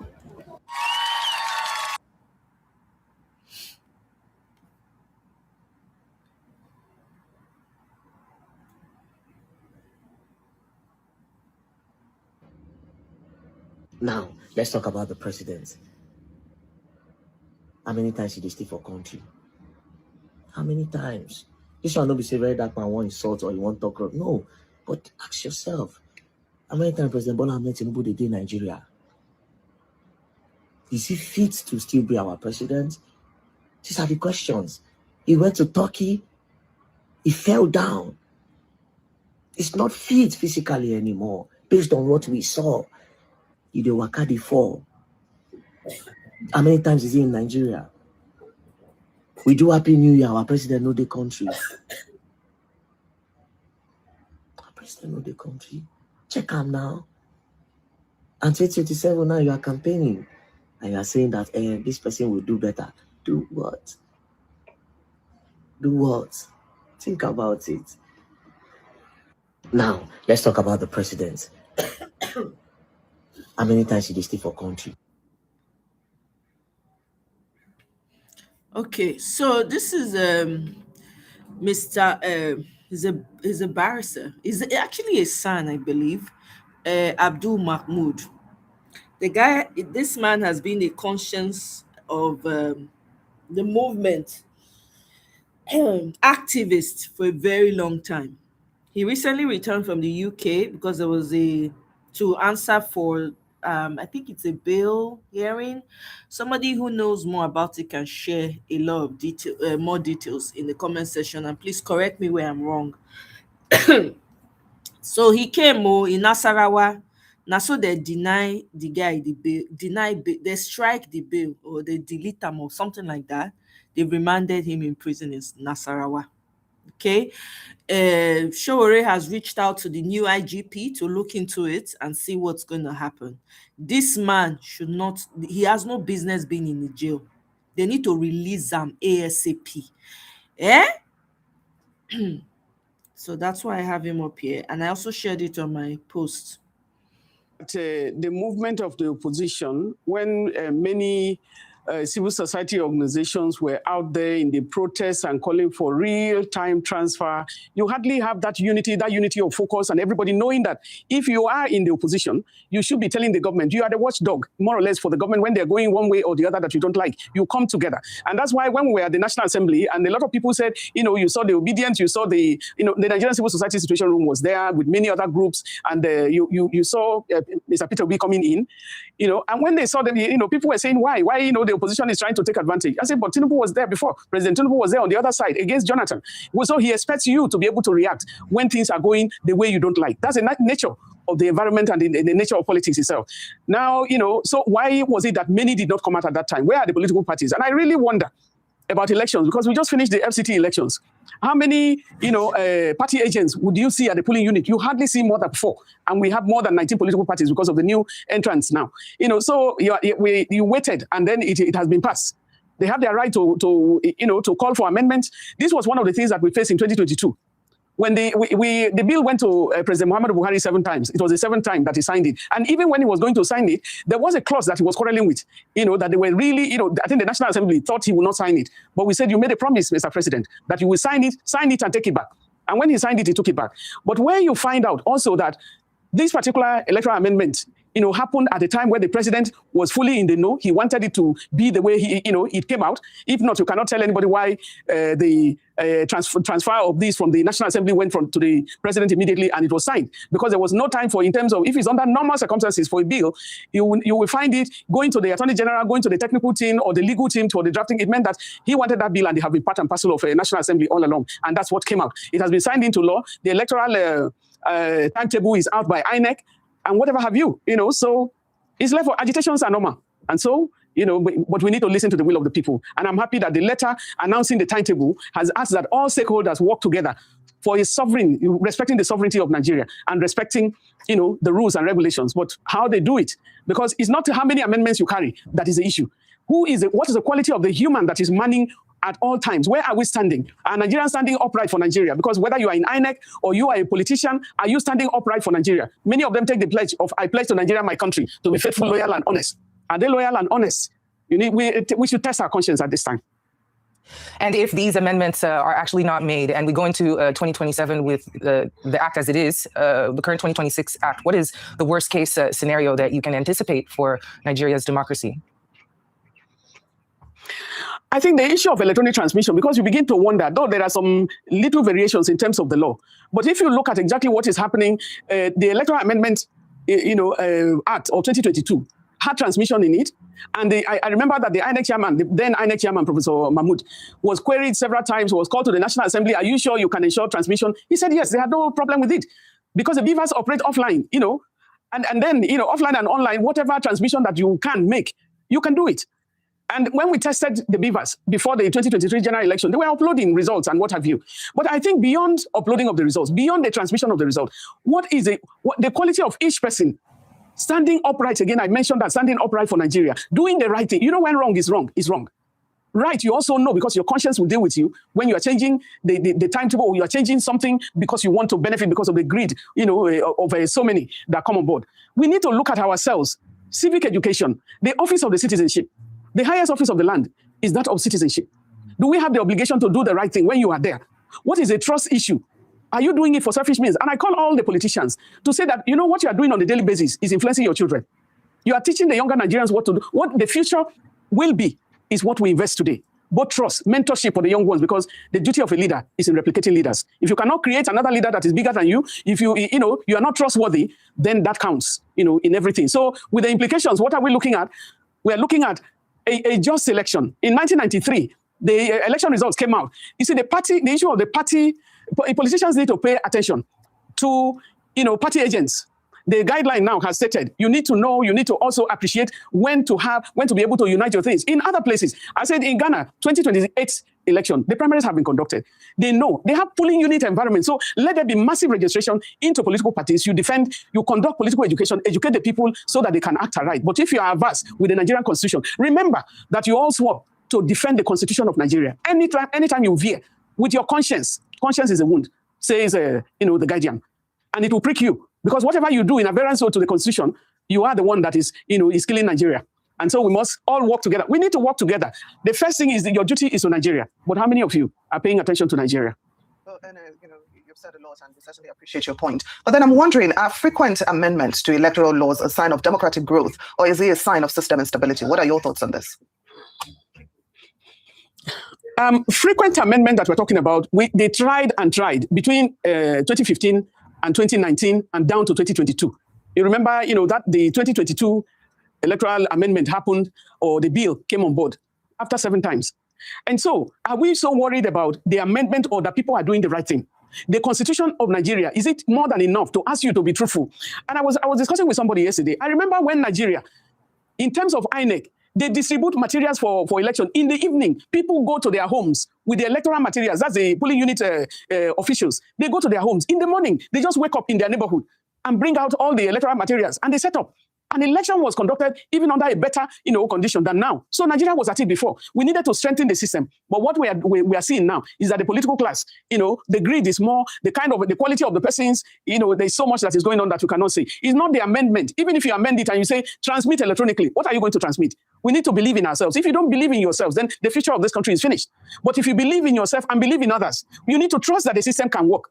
I want to see an INEC chairman who is standing upright for Nigeria. I want to see a REC that is standing upright for Nigeria, all the administrative officers, all the polling unit officers, the Nigerians themselves. Because when you go to Ghana, when they're standing and they're talking about, when they're counting the votes, all the agents are united. They look at the result, and the way they look at, even if another party is not there, they stand up on behalf of one another. What does it take? The electioneering campaign, or whatever we have to do, present yourself as Nigerians. Go and present yourself, vote and be voted for. One of the things we're not having all this while, even up until 2023, is the register of political parties. That the register. Many of they never had the register. The INEC chairman then complained, but we never had the register. We had their registry now. There is a timeline between which you have to register this time. Yes. What I'm not seeing in the timeline is a continuous voter registration. Right. I know that the time they will publish, but that is not there.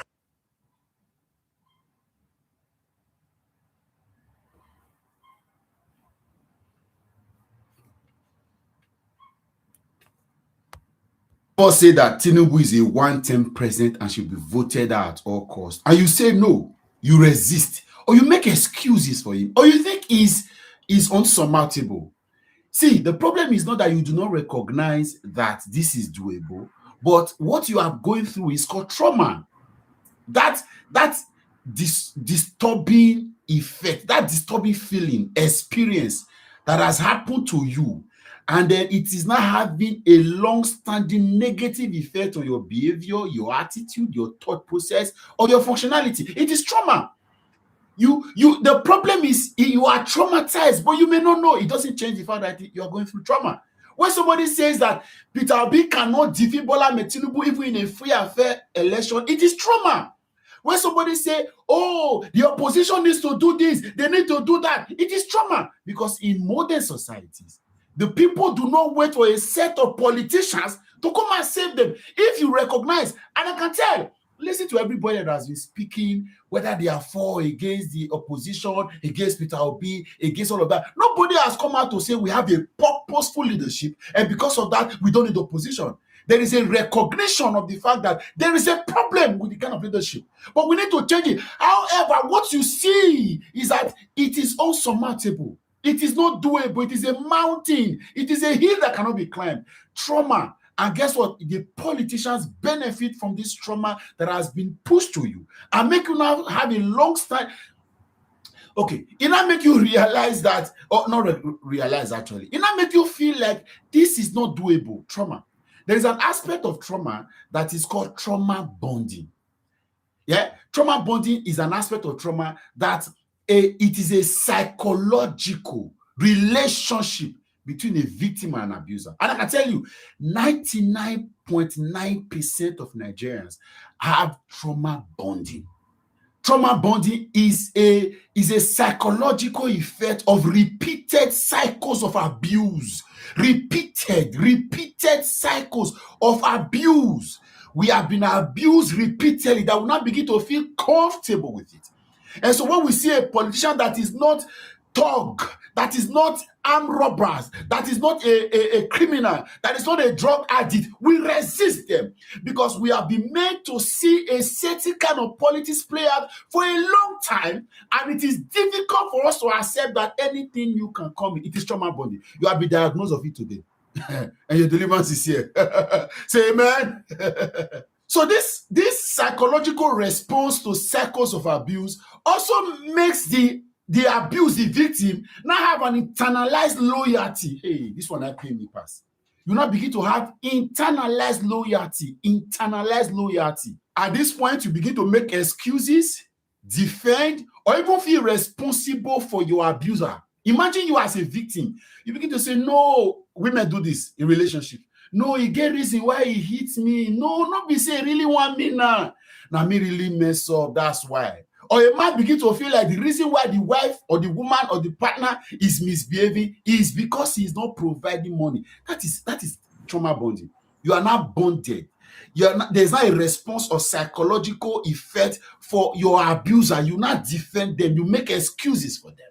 So trauma bonding is a very unhealthy kind of relationship between a victim and an abuser, and that is often characterized by repeated cycles of abuse, repeated cycles of punishment. And so this now makes you begin to feel like, because it has been repeated, our electoral process, our electioneering, our politics have been repeated. There is a pattern, there is a cycle. Everybody now begins to feel that if it is not like that, it cannot work.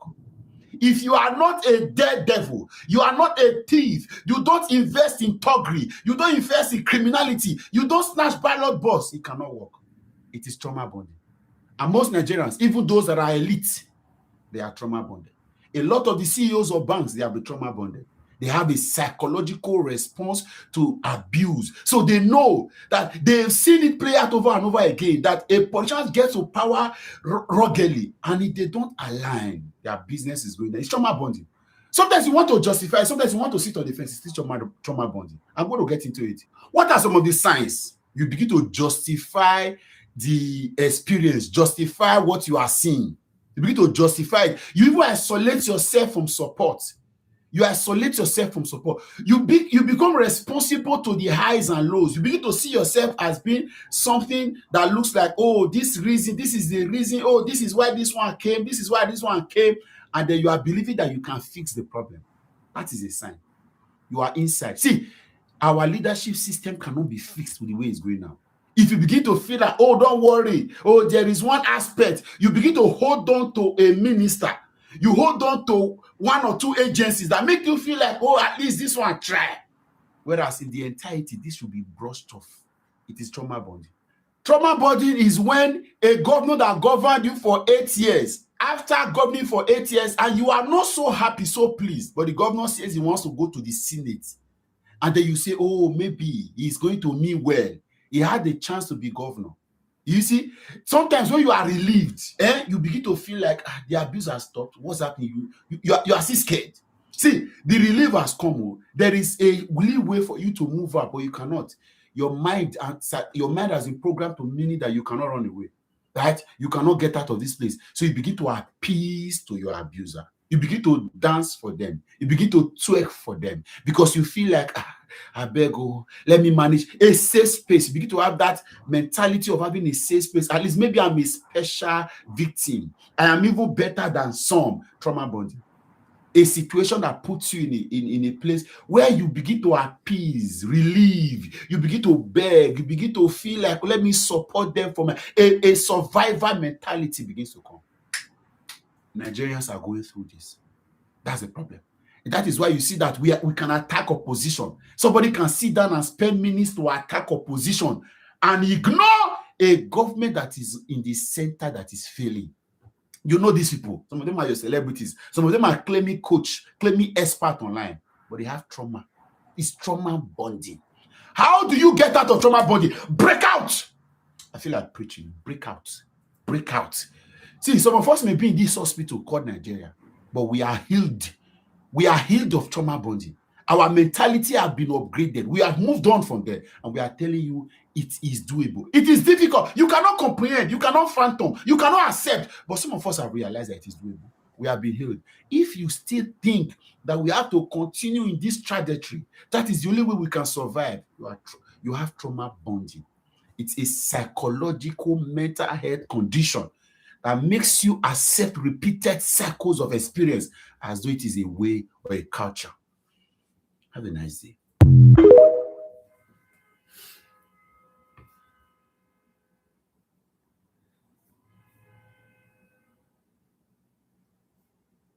Has given more than 100 million. Has given more than 100 million.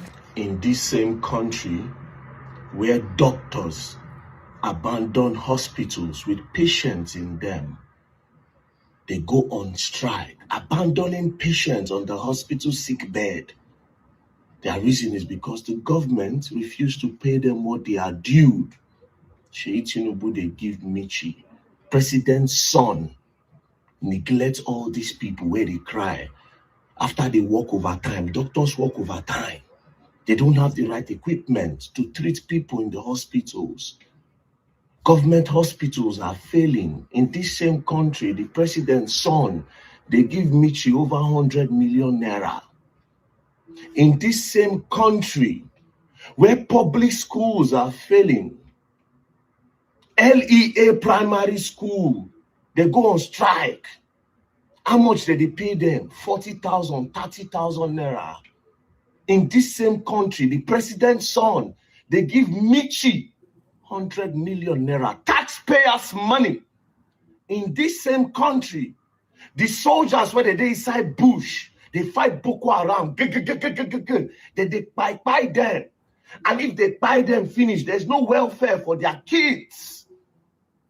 In this same country, Sheyi Tinubu, the president's son, they give Michi 100 million naira, over 100 million. Taxpayers' money. In this same country, you don't see the police barracks. In this same country, policemen need to stand on the road to beg, to eat, to feed their kids. I mean, to see all these policemen, when they stand for road, they tell you, say, you find them something. You just say they are meant to do that. Now, because of, say, this government can't take care of them. In this same country, a lot of these policemen are pushed Some of them will rent their guns to kidnappers so that they can make returns to them. In this same country, where there's no welfare, there's no pension scheme for professionals, there's no pension scheme for civil servants that sacrifice their all for the betterment of this country. Seyi Tinubu, the president's son, will carry taxpayers' money and give it to Michi. No wonder the girl talks anyhow. No wonder. The people that need the money can't get it. The people that are working, the people that are putting the country together, professionals, civil servants. You get some people that they call yellow fever, where they stay for road, traffic warders. Those people, they call them yellow fever. They don't commode them from earning scheme. Those people, they feel they earn like 20,000. Those people, when we say that they wear yellow, when they grow up, they get a lot of those traffic guys, whether they control traffic, it was orderly. During the time of Obasanjo regime, the traffic, the roads are orderly. Today, they don't scatter all those ones. It be like say they don't mean anything. I see them looking hungry. Every time I have to park sometimes to give them money to feed because I know this same country, because girl, they shake their shop and down. You carry taxpayers' money, give out. What do you do, Seyi Tinubu? What is your job? You don't have an office. Okay, basically, if you come talk to people, you can see your father, now dash you money. Okay, that's a very good defense. But shouldn't you be putting that money to sectors or departments that have failed in this same country? That's why she talks to us anyhow. You, Seyi Tinubu, you make good. But I'm begging you, if you have these 100 millions, as you have a lot of them to throw around on a girl shaking your nyash up and down, please, our hospitals are failing. Donate this money there. Tell your father, you can't even donate. Tell your father to go there and fix them. The police salary, tell your father to fix them. Tell them to tell the Senate. The military, they should be taken care of. The doctors and nurses should be taken care of. Our teachers, the ones who teach us for primary school, our primary school, LEA don't crumble. Government secondary schools don't finish. Please, carry your father there. Get to work.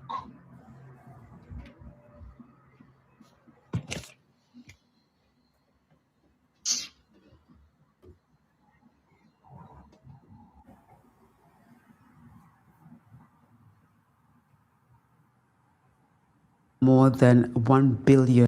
Zambia has rejected a more than $1 billion U.S. funding package, saying conditions set by Washington do not align with its national interests.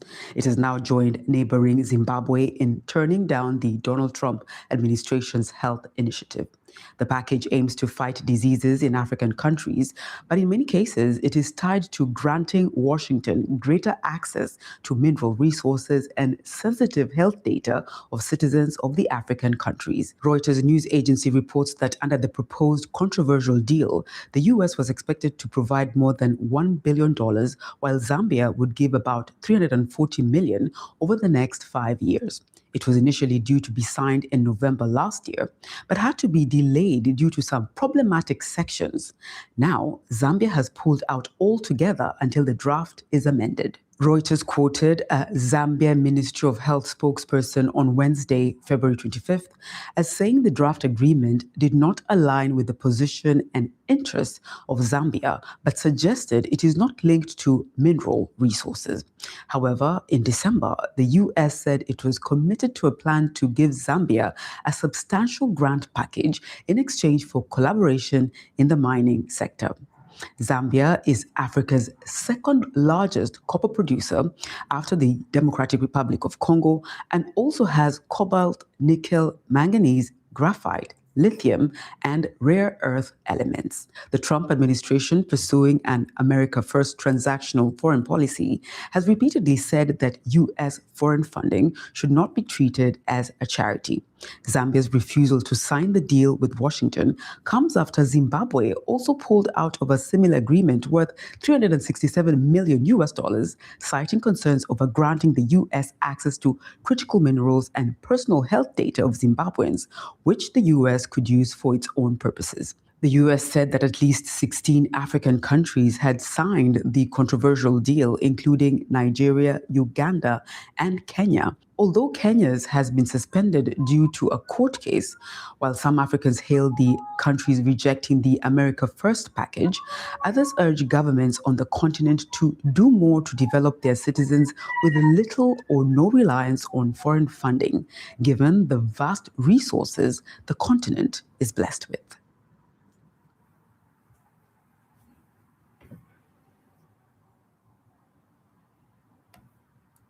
In respect to what is going on now, they are beginning to threaten my life. Sheyi Tinubu and King Michi are threatening my life. Yesterday night, this is a chat. King Michi texted Kokopi, my friend, and this is part of the chat. She said, hold VDMO. Either we talk on the phone and settle this. I can order. Because the matter don't serious. So Sheyi just called me now to explain everything and talk to Daki. Because wetin I hear just now, when me fear, he said I should go down and suck Sheyi. Sheyi go foul. Now me know wetin he just tell me on the phone. So Sheyi told us something. Protect your bro. We can make a call and say it's settled, that we should make a call, me and her, and then she can now tell Sheyi that everything is settled. However, that thing, when S talk, that thing Sheyi told her, if you no provide where I suck Sheyi, is so livid. That's for Kokopi. Then another person again, she texted the other person that knows me very well. And this is why I'm speaking up now. She said, Sheyi talk one thing where fear me after she screenshotted her chat with Sheyi, where she sent Sheyi the video. Said, then they spoke on the phone. Sheyi talk one thing where fear me. I dey fear for VDM. I no know say it go reach like this. Blood. Waiting they come for VDM now. Waiting they come for VDM from waiting I hear heavy. I won't settle everything today. Then if you go down, she said, make I try beg Sheyi. She has said it, that waiting they come for VDM. Waiting I hear heavy. So she spoke on the phone according to her with Sheyi, and Sheyi has said something, and that waiting they come for me, they're very heavy. My life is being threatened. I just want to put it out there that if anything happens to me, it is King Michi and Sheyi. They both know what they've spoken about on the phone that make King Michi so scared that she wants to come and meet me so that we can arrange a settlement very quick to appease Sheyi, because Sheyi is so angry. You all know Sheyi Tinubu is the son of the president, President Bola Ahmed Tinubu. Sheyi Tinubu is very influential and very, very powerful. He can do and undo. He can command the IG, he can command the DIGs, he can command the DSS boss, he can command the NIA, he can command the DSS. Anything Sheyi likes, he can do. They can set me up, they can put cocaine in my bag, they can put cocaine in my office, they can put cocaine in my house and say I trade in cocaine, or I supply cocaine, or I do drugs. They can put marijuana in my bag. All of these, they can set me up. They can put money in my account and say I'm doing fraud. They can tap my phone, they can bring up a fake recording, they can even carry me, beat me up, and make me say some things and record it in a video and put it out there that I did so thing. They can tag me to terrorism. They can say I'm arranging a coup against President Bola Ahmed Tinubu. Sheyi Tinubu have the power to do that. And this threat is not meant to be taken lightly. Coming from Michi is 100%. As you all know, Michi always repeats it that she's close to Sheyi, and she has shown it. There are different pictures of her and Sheyi have never denied her. Sheyi has transferred her money. He has been sending her money since 2023. She also confirmed that Sheyi has sent her over 100 million, so they are very close.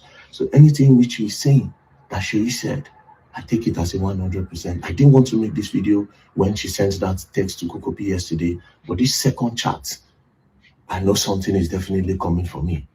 So I want Nigerians to know that it's because I am speaking of the evil of this government. That is why Sheyi Tinubu is angry and they want to do something. According to her, something heavy is coming. What started all of this? You're telling me you renovated a school and you are the friend to the president's son. All the public schools are becoming abandoned, dilapidated. They have killed the public schools.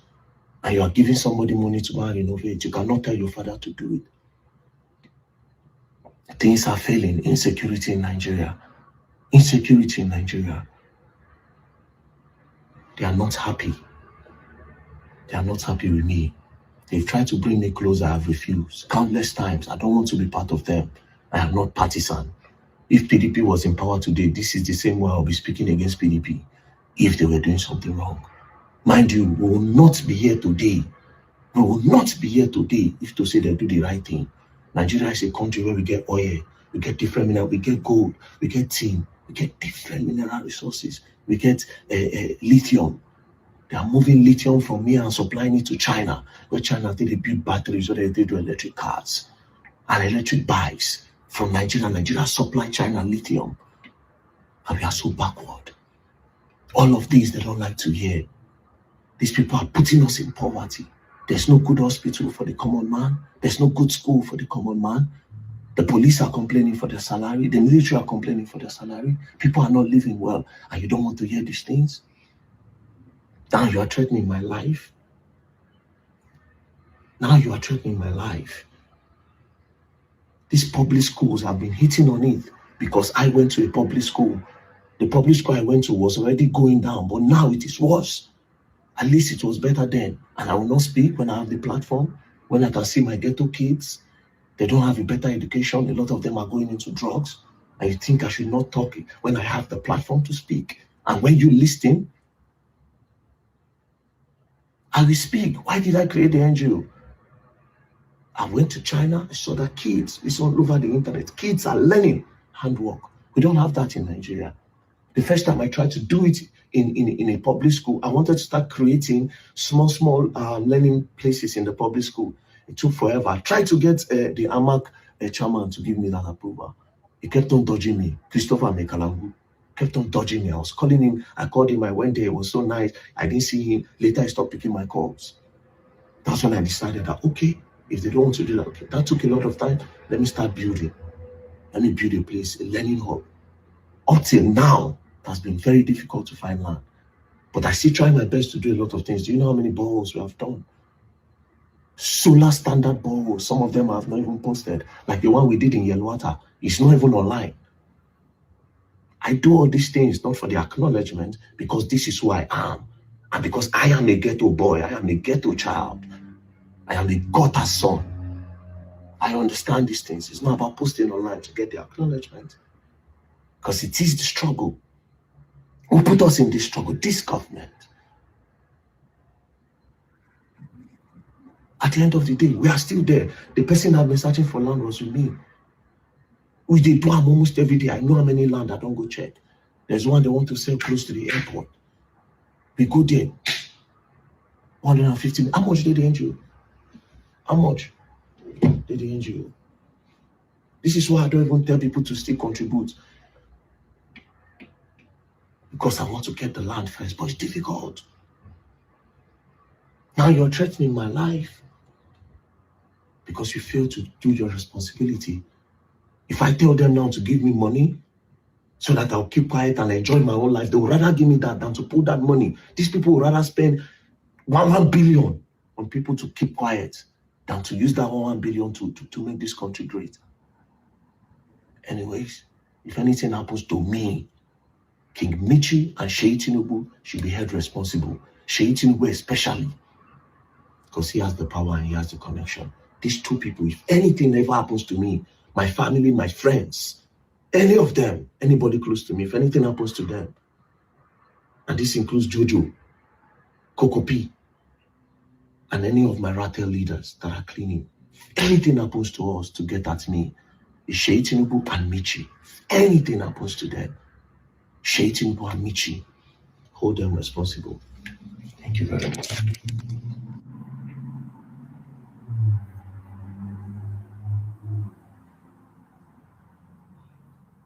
Right, guys, so we are in the school, and you can see by yourself.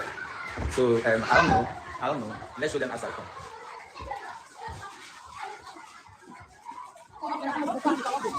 So don't even know the change here is I think. What do you think guys? 1, 2. This is good one. This is good one. They replace this one.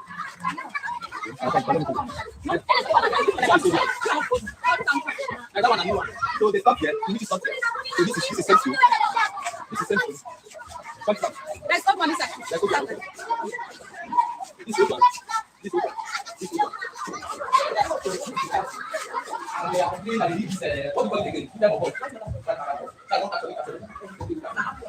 So let's go to here. So basically, the attention is needed. This side of the front. Look at this. This side machine side. So and the window side, so they need protector for those people. So and look at this. So they said the water side, they don't see water. We never see the water. So look at zoom that side, zoom that side. I mean, they give back that day. I mean, they give back that day. I only 4 person. Let's go back. Oh, yeah, let's do that side. This is M2, eh? This is M2 where they say it's all innovate finish. Why now, eh?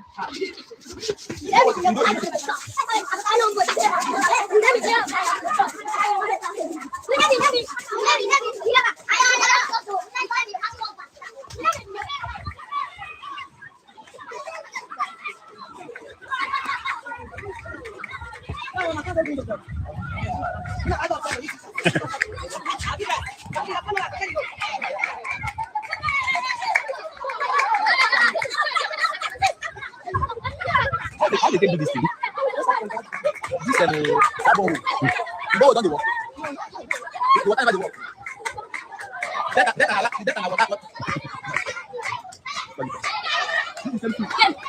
It's so being innovated by saying same school.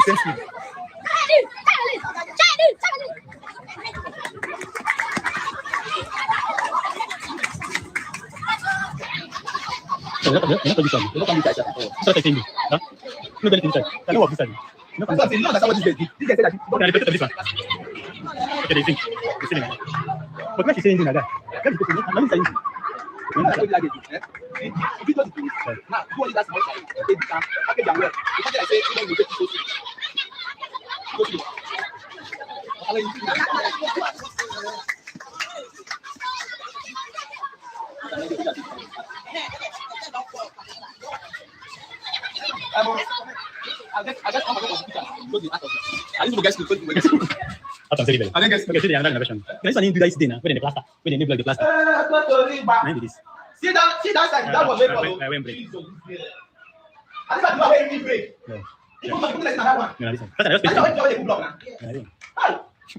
Go add this one, go add that one. No, but if you did that, he's gonna buy full-time patchwork, full-time patching. How are you?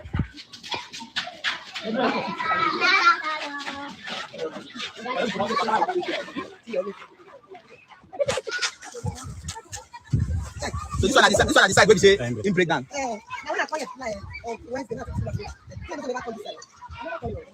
So a lot of work there, yeah.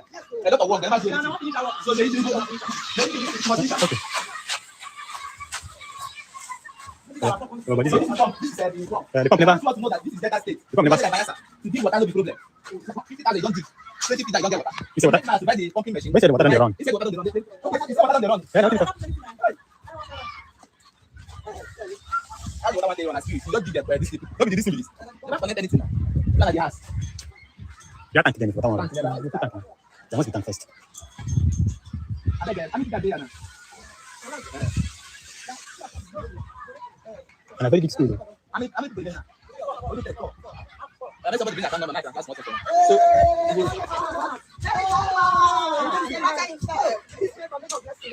just only for me. I know how much I do. My another person knows say. Yeah, computer class day. Oh, that place now they keep those children laptop. Drama print. Oh no, this place. Let me tell my class. Okay, that's looking to my. I see the get laptop like that. Nobody can talk. Don't even. Go pity her. I know to say. But this kind of wicked girl. This inception did too much.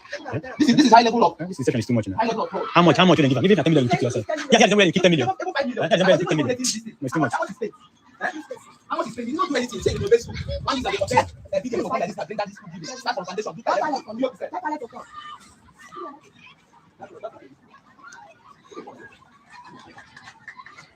The fix. Keep all these kids on.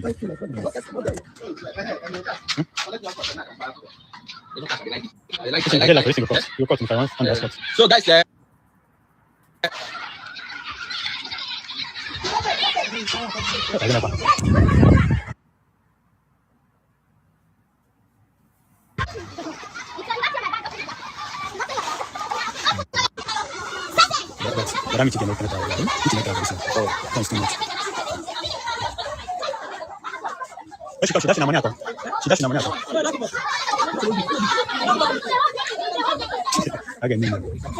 So this is the school supposedly that the King Michi said she spent money on.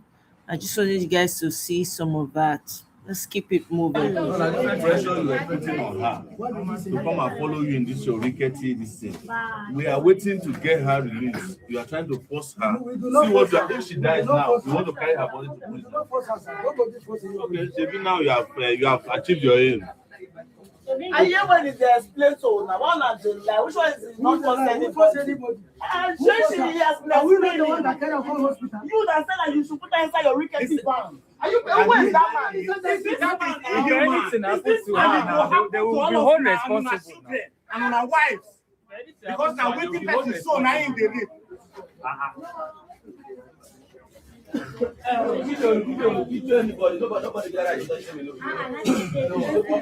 Who no one made a video and made come out now in compound with it. Now the person compound with it. Why they constant? Human being like that, they talk rubbish. It's hypertensive at the same time. For 4 days, you take a breastfeeding mother away from her babies. Because you're a wicked man. People so what they tire. Omoye, well done, no. And some people will Don't carry and chop. I'm telling you. Look, Omoye, don't carry and chop. Your meat done. The meat done. I mean, don't carry chop. It's in the Anything there happens to her, they will hold them responsible.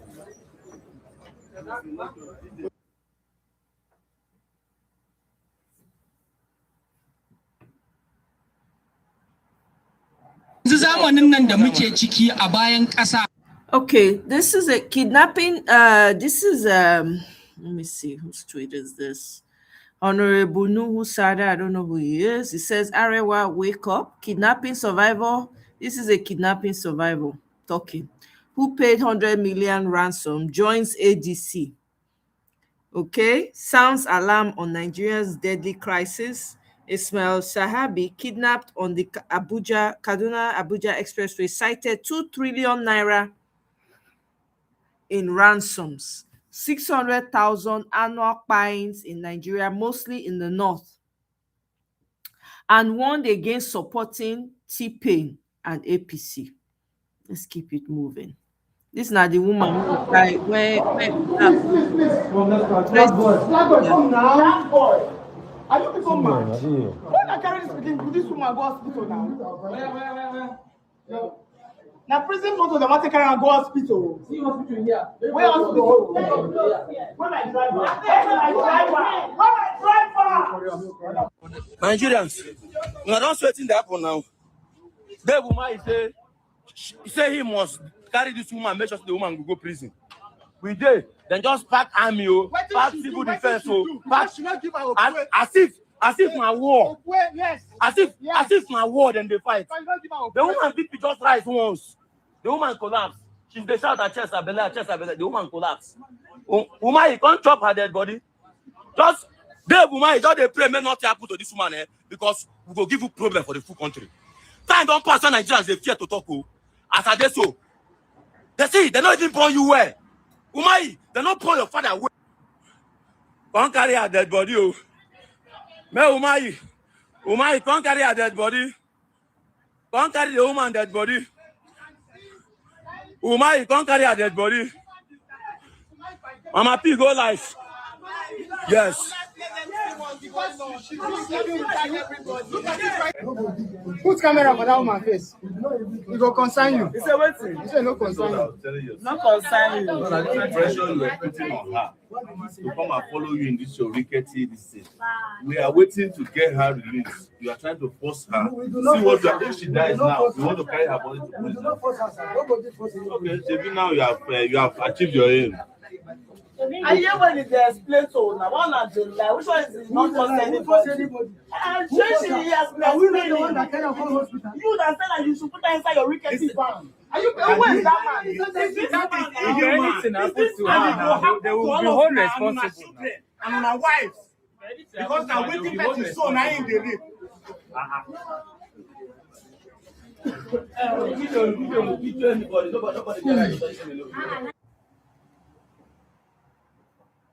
Respect to what is going on now, they are beginning to threaten my life. Sheyi Tinubu and King Michi are threatening my life. Yesterday night, this is a chat.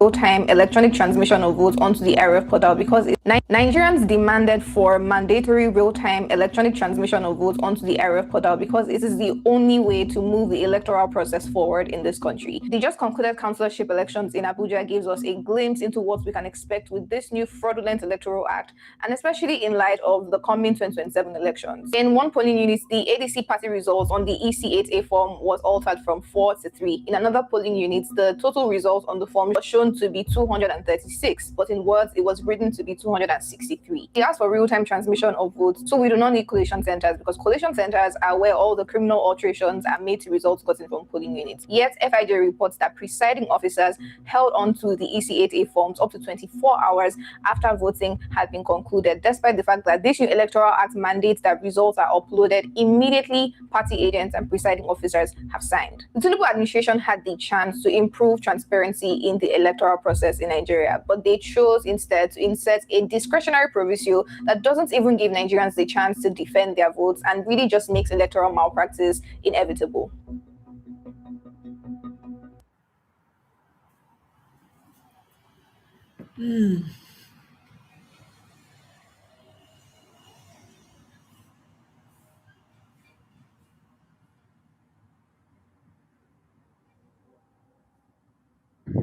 The Ogogoro CEO, Kukumba thief Greek, Belen and River Niger and River Benue.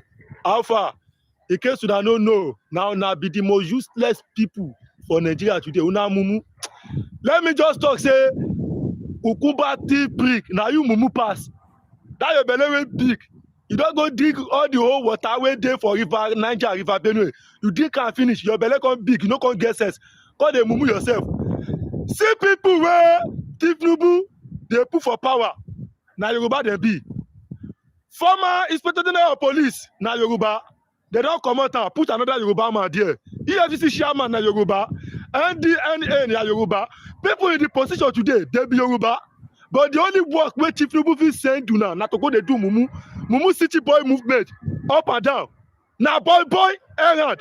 They say do now. And shame no they even the cash now. They put Yoruba people for power. But your own duty not to go they find vote for Tinubu. Go they walk up and down, they run on errand up and down. And shame no they even the cash now. We don't get level. If I don't see anybody tell you now, we don't get level.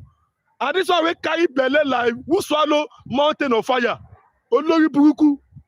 Aye ichi baje ni were. Stupid people. Oni yani. Ekuma bi baye nje una brother sit dey prison in Abikanu. Yes. Una don't abandon and be that. And I'm letting you guys know that if you Kukuba thief brick believe say in Abikanu matter no concern you. Yes, it concern us and it concern my people. It concern my people when they watch our video, when they share and like the video. We need that for doing. I go bless you now all. All of our web center where we post video, una they share them, una they like them. Now be the love we una get. And God go bless you now. And I saw you. Open Kukumba. Kukumba thief brick. You know go better for two of you now. And moreover, this in Abikanu movement. Una no go first, you. The date they shake, yes. And this one will be the final date. I beg. We first talk say na 12. Later we put on for 16. I beg this one will be the final one. Now 12 again. I beg. Make una no first. Get wetin they go on. Now why the date they shake? But this one are the final because that 16 on Monday and I sit at home. So you no go too good like that because people no go too day good. But now 12, which is Thursday. And at the final be that free Nabikano movement, Abia State on the 12th of March 2026. Obi Kukuba, the Ogogo CEO. Kukuba thief brick. Belen River Niger, River Benue. And you beg stupid people.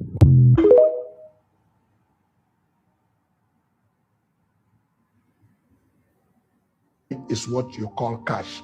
There are 5 levels of money, and the least level of money is what you call cash. The first level of money is what we call credibility. Credibility is things you do on a constant basis over a period of time that is recorded that people can trace to, and then people can say this is who this person is. Credibility is the first level of money. The second level of money is what we call credible relationship. Credible relationship, you don't have cash, but you have me, and I can avail my credibility to you. If you go to Kosharis today, cheapest car we sell is Chinese car, which is 32 million. If you ask us to give it to you and in 2 weeks you will pay, you know we will not give it to you because we don't have record of your credibility. But if Dangote call us and say you are in our place and we should let you go with Range Rover, which is 450 million, or Rolls Royce, which is 1.4 billion, that you will pay in 2 weeks, and he knows you, if you didn't pay, he will pay. Do you think we'll let you go with the car? Fast. We will. Why? Because Dangote gave his word. He availed his credibility to you. You don't have it, but somebody availed it to you. You don't have cash, but you have somebody who can give you his credibility. That's another level of money. And that's why I tell young people, if a rich man gives you cash, he has cheated you. What you need is access. Let him keep his door open for you, that you can call him and he pick your call, because that can put billions in your account, not 50,000 or 100,000 or 1 million naira. What you need from a wealthy man is access. So the first level of money is credibility. Second level of money is credible relationship. The third level of money is one of the most scarce commodity in Nigeria, and you can only make profit in a product that is not available, and that is called integrity. It's not in plenty supply. Not many places you can see it. So what is integrity? Integrity is not what you will do when people know. Integrity is what you will do if you know there's no way it can ever be discovered. Nobody can find out what you did, and you still choose to do the right thing. That's my definition of integrity. The fourth level of money is what we call character. Character and integrity different. They're different. Character is the foundation of any man's life, any woman's life. This building wall crack, the Métis person will say repair it. But if foundation has problem, they will say bring this building down. Character is a foundation of leadership. Character is not what many people understand it to be. That's why God is character. Why is God character? Because he's holy. The word holy refers to God. Character is like alphabet. 2 is 2 in Japan, in Saudi Arabia, in Dubai, in China. It doesn't become 3 in China. By 2 a.m., character is a statue like Victoria. It does not say, oh, this sun is too hot. Let me go in the shade. It doesn't say, oh, the rain is coming, typhoon is coming, let me run under the table. You come there by 2 a.m. standing there. Any man or a woman that have a character will be successful and will make wealthy. But it doesn't come easy. Character is also very scarce. The fifth level of money is what we call competence. You got to know what you are doing. It's not just enough to speak in tongue. It's not just enough to pray, because some prayers we are making is useless. You pray in a miss. When you are not doing the correct thing, you need to be competent. You need to be properly schooled. That's why people need to give themselves mentor. The last and the least level of money, everybody understands what money is cash. Anybody who you see that have money and they doesn't have these 5 things is a thief. He stole the money. Try. Damn. Damn. Are you serious? Because money is an exchange for a value. So if you have it and there's no value you delivered to get it, you stole it. That's why I don't respect many people. No matter how much money they have, I don't envy them. I don't feel excited about them. I don't feel terrific because they cannot show the means with which. That's why I don't respect a lot of people with all depth of sincerity. Kola, you said Uche Tinubu will be making a catastrophic blunder if he like, make it try am. You never know it happen. If he likes, you think that the VDM doesn't know what he's doing. VDM is intentional with that. Very intentional. The guy knows VDM, you might not like him. This is why, for me, at least he's even doing something, and his integrity is intact. You might not like him, but the man stands for what he believes. And he knew if he mistake pick you, say na you won't drag, just know he has receipts. Don't even bother to argue. So if he like, I even want him to fall into that trap. I really actually do. So that the country needs reset, hard reset. Like Shetimba has given more than 100 million. Shetimba has given more than 100 million. In this same country where doctors abandon hospitals with patients in them, they go on strike, abandoning patients on the hospital sick bed. Their reason is because the government refused to pay them what they are due. Sheyi Tinubu, they give Michi. President's son neglect all these people where they cry. After they work overtime, doctors work overtime. They don't have the right equipment to treat people in the hospitals. Government hospitals are failing. In this same country, the president's son, they give Michi over 100 million naira. In this same country, where public schools are failing, LEA primary school, they go on strike. How much did they pay them? 40,000, 30,000 naira. In this same country, the president's son, they give Michi 100 million naira, taxpayers' money. In this same country, the soldiers where they inside bush, they fight Boko Haram, they buy them. And if they buy them finish, there's no welfare for their kids. In this same country, Sheyi Tinubu, the president's son, they give Michi 100 million naira, over 100 million, taxpayers' money. In this same country, you don't see the police barracks. In this same country, policemen need to stand on the road to beg, to eat, to feed their kids. I mean, to see all these policemen, when they stand for road, they tell you, say, may you find them something. You just say they are meant to do that. Now, because of, say, this government can't take care of them. In this same country, a lot of these policemen are pushed. Some of them will rent their guns to kidnappers so that they can make returns to them. In this same country,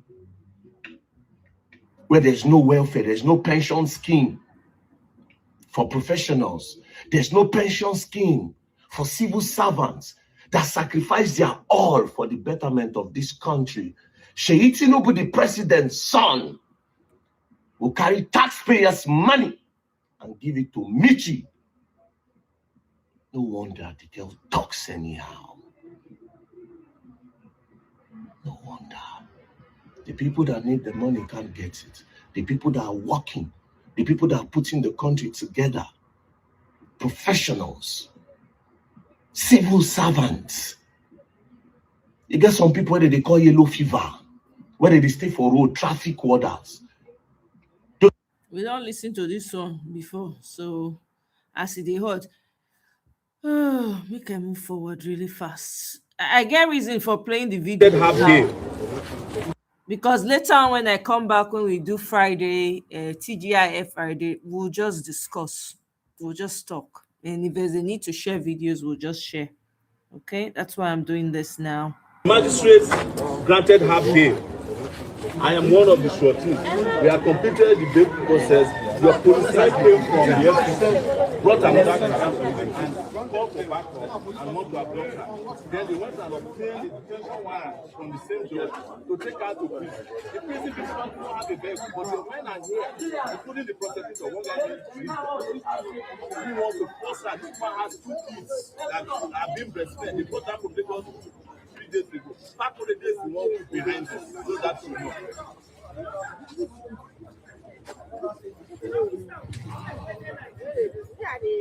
It's Fakure's case, but he's using the command. You know, he has an office at command. But Fakure is the one who I spoke to him. I met him yesterday. I called him today. He said I should come and take her bail. She snuck out to the magistrate court. I came here. We got lawyers. They granted her bail. He's not satisfied. Now they want to be arrested, and we are here. And I don't want this to happen under your watch. That's the reason I'm calling you. Thank you. We are here. You are a leader. How are you? This is Showore here. This is Showore here. I saw your men here. They say you sent some men to the Wuse court. Are you not the DP of Wuse police station? Your 3 men show up here, say they say problem there for court. Say you send them. My name is Showore. You know who Showore is? Sorry. I told them to go back. That there's no problem here. It is just an issue of infraction of the law by some overzealous police prosecutors. There's no problem here. We have peace here. So we can tell them to come back because I'm sure you people will need enough policemen in the station to attend to serious issues. We are here with policemen from the FCT and IG monitoring. So we can handle it ourselves. Don't let them give you false alarm. Thank you. I'll save your number. Thank you. No problem. This is a new era of policing where we get. We know they allow now they do that not like anymore. You must do police work. No problem. If I don't come see you one day, you bring me to you now. No worry, I'll come and see you. Thank you. I don't say that.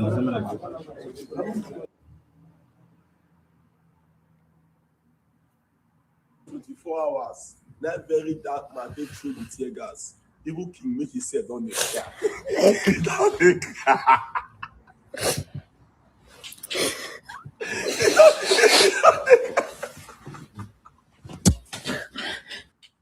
So you know, so you want cheer for this country. The guru of social media.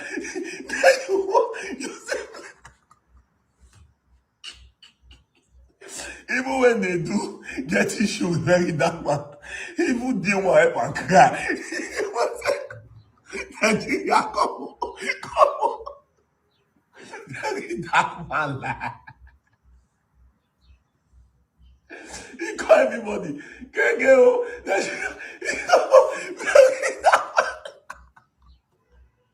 You must cry. Once you have throw the tear gas, you must cry. You don't come before. Don't let so get. We no get cry. Let me be Lord. Be Lord, don't get cry. It was very dark man shock. I need to wake up anybody, see face for big board. This guy see the hustle. Now you want to go from king, say you go try very dark man. Stay about 8 hours.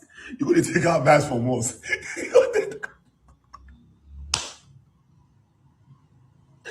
You will be say, I don't keep my Cotonou visa. You will very dark man will say, border.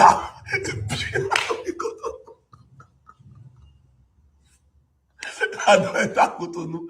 You know, so we don't really keep visa now. Just they play PDL. Oh God. The guru of social media. They go to try. They talk say, I get important people. Don't talk about that place. Idiot. They say after they do they cry for. You get important people now in Nigeria be like this. Mumu people. A lot of now we do NGO, we know that secret already. Give us money, come and let us help the poor. Mumu, you get money. Who's they buy you car for here? Who's they help the poor? If the money from the poor, you help yourself. Also, I think that's we talk, say get people say I think I'll do very what you not do very that man before.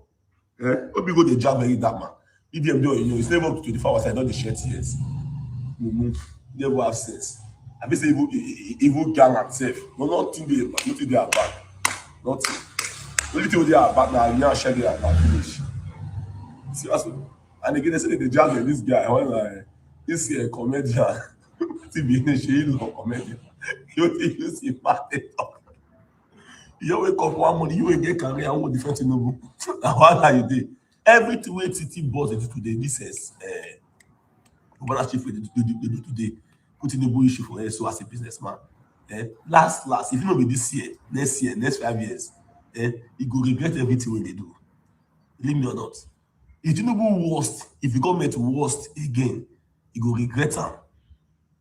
If Tinubu mistakenly win, the government come worst pass as e dey so, you go regret am.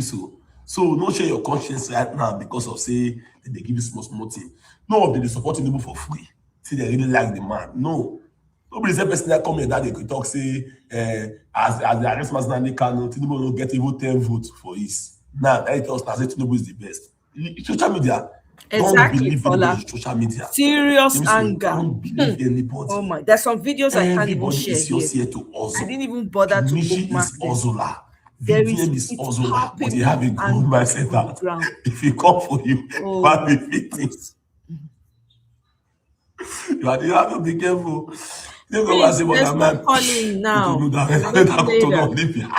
I know you want to share something, but maybe later. You can come back later when I'm live. And I'll share my link to the video. So you can come share something, okay? Nigeria, they play. I Tinubu just dey sell for that place. She Tinubu pikin or Papa of they that place. So nobody feel remove Tinubu for that place. Nigeria will worst more and more.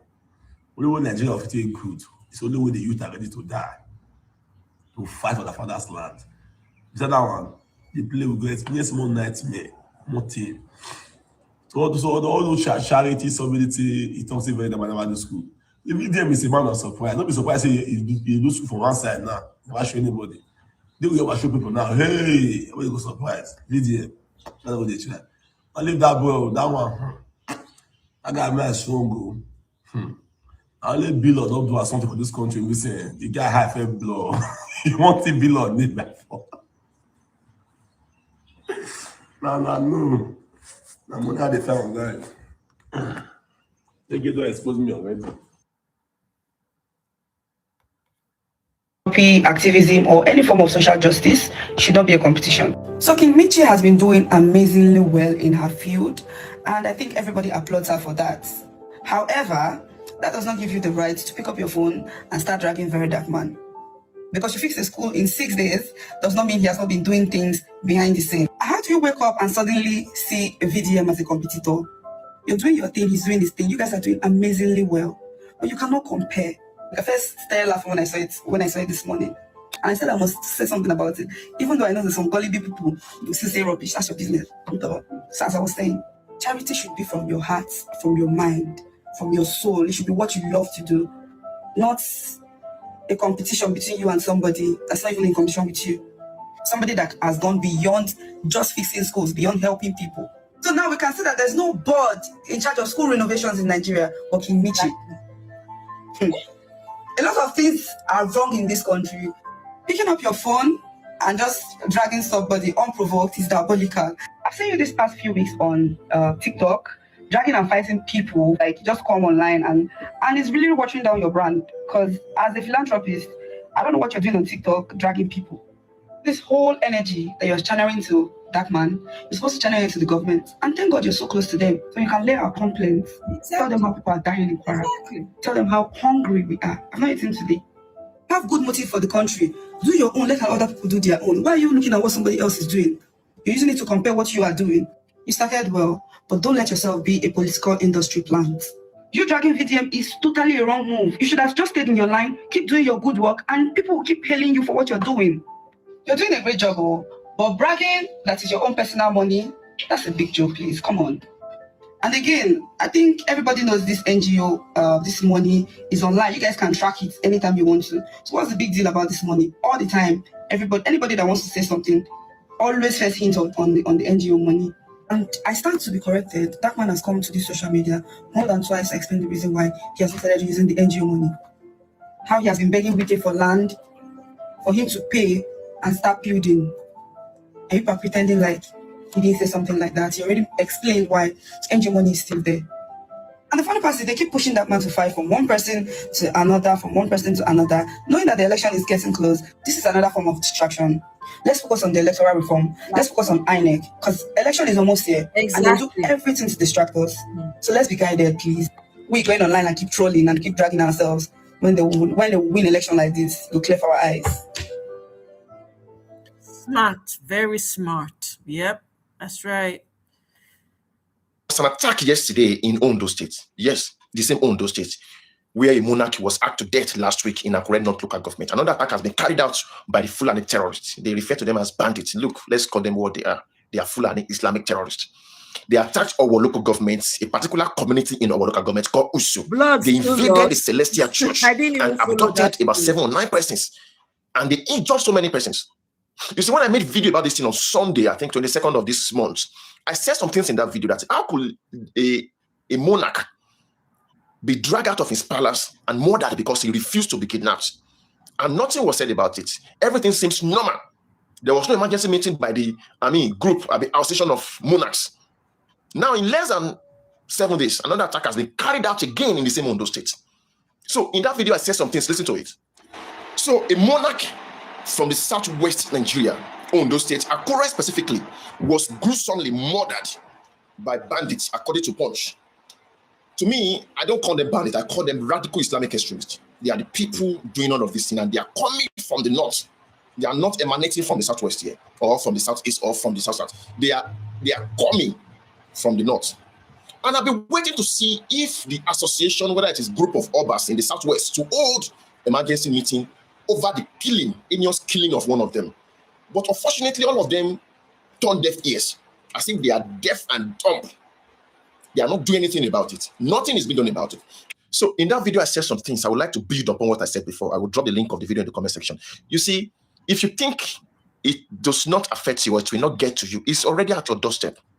Let me tell you something. Yoruba is witnessing gradual step-by-step conquest of their land under the disguise or the proposition of emirate and Sharia law. Or your state is being attacked as we speak. Ekiti state is being attacked as we speak. The same thing, Kwara state is being attacked as we speak. Now Ondo state. So they are already here. So if you think it will not get to you, it will get to you. It's just a matter of time. It's an adage in Yoruba that says, sky is falling, the sky is falling. It is not a matter of one person. Everybody will feel it. Everybody will suffer it. So if you don't take proactive measures now and quickly do something about this, you will suffer it. They are already here. You may think that the reason for doing this is because there is insecurity in the country. It's not a matter. It is not a matter of insecurity. It is an agenda. You don't get it. It is an agenda to subdue you under the proposition of Sharia, under this proposition and dominance of Emirates. So if you think it's all about insecurity, no, even federal government cannot save you. Have you heard the news that federal government paid 2 billion naira to terrorists just to secure the St. Mary's students that were kidnapped? They paid ransom of that 2 billion naira. And what do you think they use this ransom for? They use this ransom to fortify themselves, to further launch attack on your community. So once they come for you, they are not coming to actually kill you unless if you insist. They are coming to kidnap you, because when they kidnap you, you will pay ransom. Maybe if they kidnap the DG of Akure now, it's going to pay ransom. If they kidnap on your Fife or your of you, I laugh for you. Somebody have already said it that that person said that under this Tinubu administration, or Ife might be their next target. I'm talking about their monarch now. So they use this ransom to fortify themselves, to get more ammunitions. So when they are coming from the north, they come with that intention that yes, we are coming to kidnap. And when they kidnap, we will get ransom. And that is what we will use to establish our settlements and our dominance. You don't get it. So your being silent at this point in time connotes your doom. So if the leaders, the security operative of the Southwest cannot stand up to this and do something about it, you are being conquered. So if I may give an advice or propose security measures, number one is this. We must make sure that all these trailers that are coming from the far north, some of them come with livestock, they come with animals, some of them come with foodstuff. They need to stop them for checking. Our security operative must check these people. This is how they invade your community. They don't trek all the way from the north. They come by this system. Sometimes you want to check them, they will not allow you to check them because of what they carry. Sometimes they will have to place call across to one big person in our military that will prevent the security operative from searching them. So if you can, search these trailers, it will reduce this thing, or maybe send some of them back to where they're coming from. Number 2 is this: every community must organize a local vigilante. So if you are being attacked, at least 1 or 2 persons from those attackers can be taken down and conduct investigation of them, rather than to be attacked and nothing is being done about it. So let us organize local vigilantes or local securities. All right, that's all the video I've got for you guys. Okay. Tomorrow, later on, we're gonna come back and continue and talk about it. Okay, there's so much to talk about. We're just gonna talk about the situation. I want to hear you guys' take on, how you think Nigeria should move forward, what needs to be done, what's on your mind. I really want to hear what's on other people's mind. So I will schedule it, and please come in the studio and come and talk to us. All right, so Prince, I hope you're going to be there so you can come in, because you seem to have something to say. So at this rate, I say thank you very much for joining me. I really appreciate you guys going through these videos with me, and I will see you guys on my next one. Esther, thank you. Kola, special shout out to you. Thank you so much. Prince, Ify, thank you. Kenny was here earlier. So thank you guys. I'll see you on my next one. I'll see you later on. Bye.